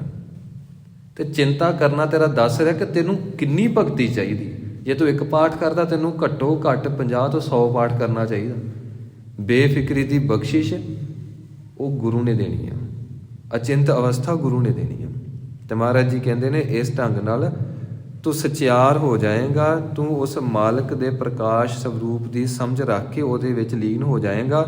ਫਿਰ ਤੈਨੂੰ ਪਤਾ ਲੱਗੇਗਾ ਕਰਦਾ ਹੀ ਸਾਰਾ ਕੁਝ ਉਹੀ ਆ। ਮੈਂ ਤੇ ਐਵੇਂ ਵਿੱਚ ਆਪਣੇ ਆਪ ਨੂੰ ਪਾ ਲਿਆ, ਖੇਡ ਉਹੀ ਵਰਤਾ ਰਿਹਾ। ਅੱਗੇ ਮਹਾਰਾਜ ਜੀ ਕਿਰਪਾ ਕਰਦੇ ਹਨ। ਥਾਪਿਆ ਨਾ ਜਾਏ ਕੀਤਾ ਨਾ ਹੋਏ। ਸੱਚੇ ਪਾਤਸ਼ਾਹ ਹੀ ਫਰਮਾਉਂਦੇ ਨੇ, ਉਹ ਪਰਮੇਸ਼ਵਰ ਥਾਪਿਆ ਨਾ ਜਾਏ। ਕਹਿੰਦੇ ਨੇ ਉਹ ਕਿਸੇ ਵੱਲੋਂ ਸਥਾਪਿਤ ਕੀਤਾ ਨਹੀਂ ਹੋਇਆ। ਪਰਮੇਸ਼ਵਰ ਨੂੰ ਕਿਸੇ ਨੇ ਪੈਦਾ ਨਹੀਂ ਕੀਤਾ, ਕਿਸੇ ਨੇ ਥਾਪਨਾ ਦੇ ਕੇ ਨਹੀਂ ਆਖਿਆ ਕਿ ਅੱਜ ਤੋਂ ਬਾਅਦ ਤੂੰ ਪਰਮੇਸ਼ਵਰ ਆ ਤੇ ਸਾਰਾ ਸ੍ਰਿਸ਼ਟੀ ਦਾ ਕੰਮ ਕਰ ਤੂੰ ਕਰ। ਕਹਿੰਦੇ ਕੀਤਾ ਨਾ ਹੋਏ, ਤੇ ਨਾ ਹੀ ਸਾਡਾ ਬਣਾਇਆ ਪਿਆ ਆ ਕਿ ਜੇ ਨਾਮ ਜਪਾਂਗੇ ਤੇ ਜਿਉਂਦਾ ਰਹੂ, ਤੇ ਜੇ ਨਾਮ ਨਾ ਜਪੇ ਆਪੇ ਮਰ ਮੁਰ ਜਾਊ। ਕਹਿੰਦੇ ਨੇ ਨਾ ਤੇ ਉਹ ਪੈਦਾ ਕੀਤਾ ਹੋਇਆ ਹੈ ਪਰਮੇਸ਼ਵਰ ਸਹਿਭੰ ਆਪਣੇ ਆਪ ਤੋਂ ਹੀ ਪ੍ਰਕਾਸ਼ਮਾਨ ਹੋਇਆ, ਤੇ ਸਾਡੇ ਵਾਹ ਕਰਨ ਦੇ ਨਾਲ ਉਹਨੇ ਵੱਡਾ ਨਹੀਂ ਹੋਣਾ, ਤੇ ਸਾਡੇ ਅੱਗੋਂ ਗੁੱਸੇ ਹੋਣ ਨਾਲ ਉਹਨੇ ਨਾਰਾਜ਼ ਹੋ ਕੇ ਛੋਟਾ ਨਹੀਂ ਹੋ ਜਾਣਾ। ਉਹ ਤੇ ਆਪਣੇ ਉਸ ਪ੍ਰਕਾਸ਼ ਸਰੂਪ ਦੇ ਵਿੱਚ ਹਮੇਸ਼ਾ ਹੀ ਅਡੋਲ ਟਿਕਿਆ ਹੋਇਆ ਹੈ। ਤੇ ਕਹਿੰਦੇ ਨੇ ਸਾਰਾ ਕੁਝ ਉਹਨੇ ਬਣਾਇਆ, ਉਹਨੂੰ ਕਿਸੇ ਨੇ ਨਹੀਂ ਬਣਾਇਆ। ਸਾਰਾ ਕੁਝ ਉਹਨੇ ਥਾਪਿਆ, ਪਰ ਉਹਨੂੰ ਕਿਸੇ ਨੇ ਨਹੀਂ ਥਾਪਿਆ। ਤੇ ਅੱਗੇ ਸੱਚੇ ਪਾਤਸ਼ਾਹ ਜੀ ਕਿਰਪਾ ਕਰਦੇ ਹਨ। ਆਪੇ ਆਪ ਨਿਰੰਜਨ ਸੋਏ। ਉਸ ਪਰਮੇਸ਼ਵਰ ਨੇ ਆਪਣੇ ਆਪ ਦੇ ਵਿੱਚੋਂ ਆਪਣੇ ਆਪ ਨੂੰ ਪ੍ਰਗਟ ਕੀਤਾ, ਤੇ ਨਿਰੰਜਨ ਨਿਰ ਅੰਜਨ, ਅੰਜਨ ਕਹਿੰਦੇ ਨੇ ਸੁਰਮੇ ਨੂੰ, ਸੁਰਮਾ ਹੁੰਦਾ ਕਾਲੇ ਰੰਗ ਦਾ, ਤੇ ਇੱਥੇ ਕਾਲੇ ਰੰਗ ਦਾ ਅਰਥ ਹੈ ਮਾਇਆ। ਪਰਮੇਸ਼ਵਰ ਮਾਇਆ ਤੋਂ ਰਹਿਤ ਆ, ਕਿਉਂਕਿ ਮਾਇਆ ਪਰਮੇਸ਼ਵਰ ਨੇ ਬਣਾਈ ਆ। ਮਾਇਆ ਨੇ ਪਰਮੇਸ਼ਵਰ ਨੂੰ ਨਹੀਂ ਬਣਾਇਆ। ਅੱਗੇ ਸਤਿਗੁਰੂ ਕਿਰਪਾ ਕਰਦੇ ਹਨ। ਜਿਨ ਸੇਵਿਆ ਤਿਨ ਪਾਇਆ ਮਾਨ, ਨਾਨਕ ਗਾਵੀਐ ਗੁਣੀ ਨਿਧਾਨ। ਇਸ ਪੰਕਤੀ ਦਾ ਜਿਹੜਾ ਅਰਥ ਆ ਉਹ ਤਕਰੀਬਨ ਮੇਰੇ ਵਰਗੇ ਗਲਤੀ ਕਰ ਦਿੰਦੇ ਆ, ਪਰ ਤੇ ਸੇਵਿਆ ਦਾ ਅਰਥ ਇਹ ਹੈ ਜਿਨ੍ਹਾਂ ਨੇ ਪਰਮੇਸ਼ਵਰ ਦਾ ਸਿਮਰਨ ਕੀਤਾ, ਜਿਨ੍ਹਾਂ ਨੇ ਪਰਮੇਸ਼ਵਰ ਦੀ ਬੰਦਗੀ ਕੀਤੀ, ਉਹਨਾਂ ਨੂੰ ਹੀ ਵਡਿਆਈ ਮਿਲੀ ਮਾਲਕ ਦੀ ਦਰਗਾਹ ਦੇ ਵਿੱਚ। ਤੇ ਕਹਿੰਦੇ ਨੇ ਨਾਨਕ, ਇੱਥੇ ਵਿਸ਼ਰਾਮ, ਨਾਨਕ ਗਾਵੀਐ ਗੁਣੀ ਨਿਧਾਨ। ਇਸ ਕਰਕੇ ਮਹਾਰਾਜ ਜੀ ਕਹਿੰਦੇ ਨੇ ਦੇਖ ਪਰਮੇਸ਼ਵਰ ਸਰਬ ਕਲਾ ਸਮਰੱਥ ਹੈ, ਤੂੰ ਹੁਣ ਤੇ ਭਰੋਸਾ ਕਰ ਲੈ, ਕਰ ਭਰੋਸਾ। ਤੇ ਗਾਵੀਐ, ਜੇ ਤੈਨੂੰ ਵਾਕਈ ਭਰੋਸਾ ਹੋ ਗਿਆ ਕਿ ਉਹ ਹੀ ਮਾਲਕ ਆ, ਉਹਦੀ ਹੋਂਦ ਹੈ ਸਦੀਵ ਕਾਲ ਵਾਸਤੇ ਅਟਲ ਆ, ਤੇ ਹੁਣ ਆਪਣੀ ਰਸਨਾ ਤੋਂ ਉਸ ਪਰਮੇਸ਼ਵਰ ਦੀ ਸਿਫਤ ਸਲਾਹ ਗਾਇਨ ਕਰ। ਕਿਉਂਕਿ ਗੁਣੀ ਨਿਧਾਨ ਆ, ਉਹ ਗੁਣਾਂ ਦਾ ਖਜ਼ਾਨਾ ਆ, ਤੇ ਸਾਰੇ ਗੁਣ ਜਿਹੜੇ ਤੂੰ ਇਸ ਵੇਲੇ ਯੂਜ਼ ਕਰ ਰਿਹਾ ਆ ਉਹਦੇ ਦਿੱਤੇ ਹੋਏ ਆ। ਅਸੀਂ ਸੁਣ ਰਹੇ ਆ, ਇਹ ਗੁਣ ਉਹਨੇ ਦਿੱਤਾ, ਬੋਲ ਰਹੇ ਆ, ਗੁਣ ਉਹਨੇ ਦਿੱਤਾ, ਦੇਖ ਰਹੇ ਆ, ਗੁਣ ਉਹਨੇ ਦਿੱਤਾ। ਸਾਡੇ ਸਰੀਰ ਦੀ ਫਿਜ਼ੀਕਲ ਜਿੰਨੀ ਵੀ ਐਕਟੀਵਿਟੀ ਆ ਉਹ ਪਰਮੇਸ਼ਵਰ ਨੇ ਖੇਡ ਵਰਤਾਈ ਹੋਈ ਆ, ਪਰ ਸਾਨੂੰ ਆਪਣਾ ਟੈਗ ਲਾਉਣ 'ਚ ਜ਼ਿਆਦਾ ਆਨੰਦ ਆਉਂਦਾ ਹੈ। ਤੇ ਜਿਸ ਵੇਲੇ ਕਿਸੇ ਨੂੰ ਭਰੋਸਾ ਹੋ ਜਾਂਦਾ ਹੈ ਤੇ ਫਿਰ ਉਹ ਆਪਣੇ ਰੰਗ ਦੇ ਵਿੱਚ ਰਹਿੰਦਾ ਹੈ ਕਿ ਆਪਣੇ ਆਪ ਹੀ ਵਰਤਾਰਾ ਵਰਤ ਰਿਹਾ। ਜੇ ਮੈਂ ਕੋਈ ਕਿਰਤ ਵੀ ਕਰ ਰਿਹਾ, ਉਹ ਕਰਾ ਰਿਹਾ। ਇੱਕ ਦਿਨ ਕਾਰ ਚਲਾ ਰਹੀ ਸੀ ਤੇ ਮੈਂ ਵੇਖਿਆ ਕਿ ਹੱਥ ਇੱਧਰ ਉੱਧਰ ਜਾ ਰਿਹਾ। ਜੇ ਇੱਥੇ ਹੀ ਇਹ ਸਟਕ ਹੋ ਜਾਏ, ਇੱਥੇ ਹੀ ਅਟੈਕ ਹੋ ਜਾਏ, ਕੀ ਕਰੋਗੇ? ਅਟੈਕ ਹੋ ਜਾਏ ਤੇ ਬ੍ਰੇਕ ਮਾਰਨੀ ਹੋਵੇ ਤੇ ਜੇ ਪੈਰ ਹੀ ਨਾ ਹਿੱਲੇ, ਕੀ ਕਰੋਗੇ? ਜੇ ਰੋਡ ਦਿਸ ਰਿਹਾ, ਉਹ ਦਿਖਾ ਰਿਹਾ, ਕਾਰ ਉਹ ਚਲਾ ਰਿਹਾ, ਸਾਰਾ ਕੁਝ ਉਹ ਕਰ ਰਿਹਾ ਆ। ਬਸ ਅਸੀਂ ਗੁਰੂ ਦੇ ਹੁਕਮ ਦੀ ਛਤਰ ਛਾਇਆ ਹੇਠ ਆ ਜਾਣਾ ਆ। ਅੱਗੇ ਮਹਾਰਾਜ ਜੀ ਕਹਿੰਦੇ ਨੇ ਨਾਨਕ ਗਾਵੀਐ ਗੁਣੀ ਨਿਧਾਨ। ਪਰ ਕਹਿੰਦੇ ਹੁਣ ਤੈਨੂੰ ਮੈਂ ਦੱਸਦਾ ਆ ਕਿ ਗਾਉਣ ਤੋਂ ਬਾਅਦ ਤੇਰੀ ਅਵਸਥਾ ਕਿਹੋ ਜਿਹੀ ਹੋਣੀ ਚਾਹੀਦੀ। ਤੂੰ ਗਾਈ ਚੱਲ, ਵਾਹਿਗੁਰੂ ਤੂੰ ਜਪੀ ਜਾ, ਤੂੰ ਮੂਲ ਮੰਤਰ ਕਰੀ ਜਾ। ਪਰ ਮਹਾਰਾਜ ਜੀ ਕਹਿੰਦੇ ਨੇ ਇੱਕ ਢੰਗ ਹੋਰ ਸਿੱਖ ਲਵੀਂ। ਕਿਹੜਾ ਢੰਗ?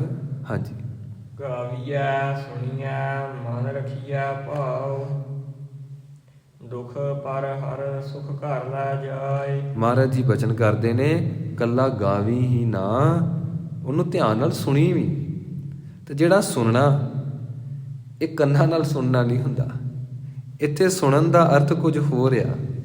ਇੱਥੇ ਸੁਣਨ ਦਾ ਅਰਥ ਇਹ ਹੈ ਸਾਡੀ ਸਰੋਤ ਇੰਨੀ ਕੁ ਪੱਕੀ ਹੋ ਜਾਣੀ ਕਿ ਜੇ ਇੱਕ ਵਾਰੀ ਸੁਣ ਲਿਆ, ਉਹ ਜਦੋਂ ਆਪਣਾ ਧਿਆਨ ਅੰਦਰ ਲੈ ਕੇ ਜਾਣਾ ਤੇ ਭਾਵੇਂ ਆਸੇ-ਪਾਸੇ ਕੋਈ ਪਾਠ ਨਹੀਂ ਹੋ ਰਿਹਾ, ਤੇ ਉਹ ਅੰਦਰ ਜੋ ਸਾਡੇ ਰਿਕਾਰਡ ਆ ਉਹ ਚੱਲ ਪੈਂਦਾ।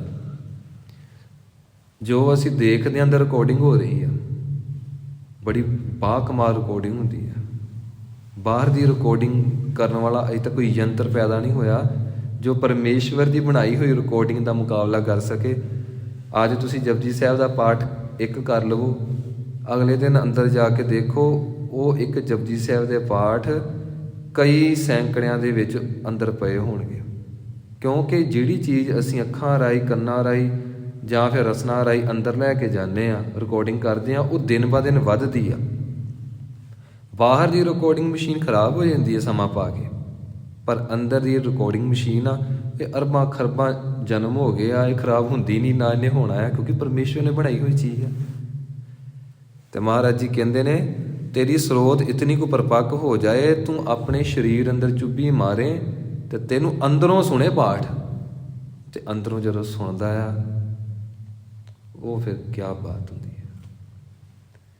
ਉਹ ਅੰਦਰ ਦੀ ਰਿਕਾਰਡਿੰਗ ਜਦੋਂ ਚੱਲਦੀ ਆ ਉਹਦੇ ਵਿੱਚ ਨਾ ਤੇ ਲਾਈਟ ਜਾਣ ਦੀ ਕੋਈ ਸੰਭਾਵਨਾ ਹੁੰਦੀ ਆ ਤਾਂ ਨਾ ਉਹਦੇ ਵਿੱਚ ਗਲਾ ਖਰਾਬ ਹੋਣ ਦੀ ਸੰਭਾਵਨਾ ਹੁੰਦੀ ਆ। ਉਹ ਬੜੀ ਮਿੱਠੀ ਆਵਾਜ਼ ਹੁੰਦੀ ਆ, ਉਸ ਵੇਲੇ ਉਹ ਗੁਰੂ ਬੋਲਦਾ ਹੈ। ਮਹਾਰਾਜ ਜੀ ਕਹਿੰਦੇ ਨੇ ਗਾਵੀਂ। ਤੇ ਗਾਉਣ ਦਾ ਅਰਥ ਪਤਾ ਕੀ ਹੁੰਦਾ ਹੈ? ਉੱਚੀ ਆਵਾਜ਼ ਦੇ ਵਿੱਚ। ਸਾਨੂੰ ਸ਼ਰਮ ਹੁੰਦੀ ਆ ਅਸੀਂ ਕਿਵੇਂ ਲੋਕਾਂ 'ਚ ਗਾਈਏ, ਪਰ ਮਹਾਰਾਜ ਜੀ ਕਹਿੰਦੇ ਜਿਨ੍ਹਾਂ ਦਿਨ ਰੰਗ ਲੱਗ ਜਾਂਦਾ ਉਹ ਗਾਈ ਜਾਂਦੇ ਆ। ਗਾਵੀਐ ਸੁਣੀਐ, ਕੰਨਾਂ ਨਾਲ ਸੁਣਨ ਤੋਂ ਬਾਅਦ ਆਪਣੀ ਸਰੋਤ ਨੂੰ ਹੋਰ ਪਰਪੱਕ ਕਰ, ਹੋਰ ਪਰਪੱਕ ਕਰ। ਮਨ ਰੱਖੀਐ ਭਾਉ, ਫਿਰ ਤੇਰੇ ਅੰਦਰ ਪਰਮੇਸ਼ਵਰ ਦਾ ਜੋ ਨਿਰਮਲ ਭਾਉ, ਨਿਰਮਲ ਪ੍ਰੇਮ ਆ ਉਹ ਟਿਕ ਜਾਏ। ਤੇ ਨਿਰਮਲ ਭਾਉ ਟਿਕਣਾ ਇਹ ਸੁਣਨ ਜਾਂ ਸਮਝਣ ਨਾਲ ਨਹੀਂ ਟਿਕਣਾ, ਬਾਣੀ ਦਾ ਜਾਪ ਕਰੀ ਜਾਓ, ਬਾਣੀ ਦਾ ਸਿਮਰਨ ਕਰੀ ਜਾਓ। ਉਹ ਅੰਦਰ ਮਹਾਰਾਜ ਜੀ ਨੇ ਅੰਦਰ ਸਾਰਾ ਕੁਝ ਪਿਆ ਹੋਇਆ, ਬਾਹਰੋਂ ਕੁਝ ਨਹੀਂ ਲੈ ਕੇ ਆਉਣਾ। ਅਸੀਂ ਕਿਸੇ ਦੁਕਾਨ 'ਤੇ ਜਾ ਕੇ ਕਹੀਏ ਪਾਈਆ ਕੋ ਪ੍ਰੇਮ ਦੇ ਦਿਓ ਤੇ 1.5 ਕਿਲੋ ਸੰਤੋਖ ਦੇ ਦਿਓ, ਤੇ ਅੱਗੋਂ ਕਵੇ ਅਗਲਾ ਬੰਦਾ ਭਾਈ ਹੁਣ ਸੰਤੋਖ ਉਹ ਸਸਤਾ ਹੋ ਗਿਆ ਤੇ ਪ੍ਰੇਮ ਥੋੜ੍ਹਾ ਮਹਿੰਗਾ ਹੋ ਗਿਆ, ਤੂੰ ਵੱਧ ਪੈਸੇ ਦੇ। ਉਹ ਅੰਦਰ ਪਿਆ ਹੋਇਆ ਆ। ਅੰਦਰ ਜੋ ਚੀਜ਼ ਪਈ ਹੋਈ ਆ ਅਸੀਂ ਆਪਣੀ ਸੁਰਤ ਉੱਥੋਂ ਤੱਕ ਲੈ ਕੇ ਜਾਣੀ, ਤੇ ਲੈ ਕੇ ਸਿਰਫ ਗੁਰੂ ਜਾ ਸਕਦਾ। ਅਕਾਲ ਪੁਰਖ, ਗੁਰੂ ਤੇ ਇੱਕ ਪੂਰਨ ਮਹਾਂਪੁਰਖ, ਚੌਥੀ ਹਸਤੀ ਕੋਈ ਨਹੀਂ ਸ੍ਰਿਸ਼ਟੀ ਵਿੱਚ। ਮਹਾਰਾਜ ਜੀ ਕਹਿੰਦੇ ਨੇ ਗਾਵੀਐ ਸੁਣੀਐ, ਗਾਵੀਐ ਤੇ ਵੀ ਵਿਸ਼ਰਾਮ, ਸੁਣੀਐ ਤੇ ਵੀ ਵਿਸ਼ਰਾਮ। ਮਨ ਰੱਖੀਐ ਭਾਉ, ਇਹਨੂੰ ਮਨ ਨਹੀਂ ਕਹਿਣਾ, ਮੰਮੀ ਤੇ ਟਿੱਪੀ ਪੈ ਜਾਏਗੀ। ਮਨ ਰੱਖੀਐ ਭਾਉ, ਫਿਰ ਹਿਰਦੇ ਦੇ ਵਿੱਚ ਪਰਮੇਸ਼ਵਰ ਦਾ ਪ੍ਰੇਮ ਟਿਕਾ ਕੇ ਰੱਖ। ਫਿਰ ਕੀ ਹੋਏਗਾ? ਦੁੱਖ ਪਰ ਹਰ, ਸੁੱਖ ਘਰ ਲੈ ਜਾਏ। ਫਿਰ ਜੇਕਰ ਕੋਈ ਉਸ ਪਰਮੇਸ਼ਵਰ ਨੂੰ ਅੰਮ੍ਰਿਤ ਵੇਲੇ ਗਾਵੇ, ਪ੍ਰੇਮ ਨਾਲ ਸੁਣੇ, ਅੰਦਰੋਂ ਉਹ ਸ਼ਕਤੀ ਪ੍ਰਗਟ ਹੋ ਜਾਂਦੀ ਆ। ਫਿਰ ਦੁੱਖ ਦੇ ਵਿੱਚ ਵੀ ਦੁੱਖ ਨਹੀਂ ਲੱਗਦਾ, ਸਟੇਬਿਲਿਟੀ ਐਸੀ ਮਿਲ ਜਾਂਦੀ ਆ ਕਿ ਫਿਰ ਬੰਦਾ ਆਪਣੇ ਹਿਰਦੇ ਦੇ ਵਿੱਚ ਜਿਹੜਾ ਦੁੱਖ ਆ ਨਾ ਉਹ ਸਿਰਫ ਪਰਮੇਸ਼ਵਰ ਨੂੰ ਭੁੱਲਣ ਦਾ ਹੁੰਦਾ ਆ, ਉਹ ਖਤਮ ਹੋ ਜਾਂਦਾ। ਫਿਰ ਪੂਰਨ ਖਿੜਾਓ ਪੈਦਾ ਹੋ ਜਾਂਦਾ। ਉਹ ਖਿੜਾਓ ਕਿਵੇਂ ਪੈਦਾ ਹੁੰਦਾ ਆ? ਬੰਦੇ ਨੂੰ ਪਤਾ ਲੱਗ ਜਾਂਦਾ ਆ ਕਿ ਸਭ ਕੁਝ ਉਹੀ ਵਰਤ ਰਿਹਾ ਵਾ, ਉਹੀ ਵਰਤਾਰਾ ਹੋ ਰਿਹਾ, ਤੇ ਮੈਂ ਕਾਹਦੇ ਲਈ ਟੈਨਸ਼ਨ ਲਈ ਬੈਠਾ। ਗੱਡੀ ਦੇ ਵਿੱਚ ਜਾ ਰਹੇ ਆ ਤੇ ਸਿਰ ਤੇ ਟੈਚੀ ਚੱਕਿਆ ਹੋਇਆ ਆ, ਤੇ ਦੂਜਾ ਕਹਿੰਦਾ ਕੀ ਗੱਲ ਹੋਈ, ਸਿਰ ਤੇ ਟੈਚੀ ਕਿਉਂ ਚੱਕਿਆ? ਤੇ ਅੱਗੋਂ ਕਹਿੰਦੇ ਨੇ ਇਹ ਇਸ ਕਰਕੇ ਚੱਕਿਆ ਤਾਂ ਜੋ ਗੱਡੀ ਨੂੰ ਭਾਰ ਨਾ ਪਵੇ। ਉਹ ਭਾਈ ਉੱਥੇ ਪੈ ਰਿਹਾ, ਰੱਖ ਦੇ ਥੱਲੇ, ਆਰਾਮ ਨਾਲ ਤੂੰ ਲੰਬਾ ਸਫ਼ਰ ਆ, ਸੌਂ ਕੇ ਜਾ। ਗੱਡੀ ਵਿੱਚ ਬੈਠਣਾ ਦੱਸ ਰਿਹਾ, ਹੁਣ ਤੂੰ ਬੇਫਿਕਰਾ ਹੋ ਗਿਆ। ਪਰ ਅਸੀਂ ਗੁਰੂ ਦੀ ਗੱਡੀ 'ਚ, ਗੁਰੂ ਦੇ ਜਹਾਜ਼ 'ਚ ਬਹਿ ਕੇ ਵੀ ਅਸੀਂ ਫਿਕਰ ਕਰਦੇ ਹਾਂ। ਉਹ ਮਹਾਰਾਜ ਨੂੰ ਥੋੜ੍ਹਾ ਪਤਾ ਆ, ਅਸੀਂ ਦੱਸਣਾ ਹੈ ਮਹਾਰਾਜ ਜੀ ਨੂੰ ਵੀ ਸਾਨੂੰ ਚਾਹੀਦਾ ਕੀ ਹੈ। ਜੇ ਮਹਾਰਾਜ ਨੂੰ ਪਤਾ ਹੋਵੇ ਫਿਰ ਦੇ ਨਾ ਦੇਵੇ ਜੋ ਸਾਨੂੰ ਚਾਹੀਦਾ।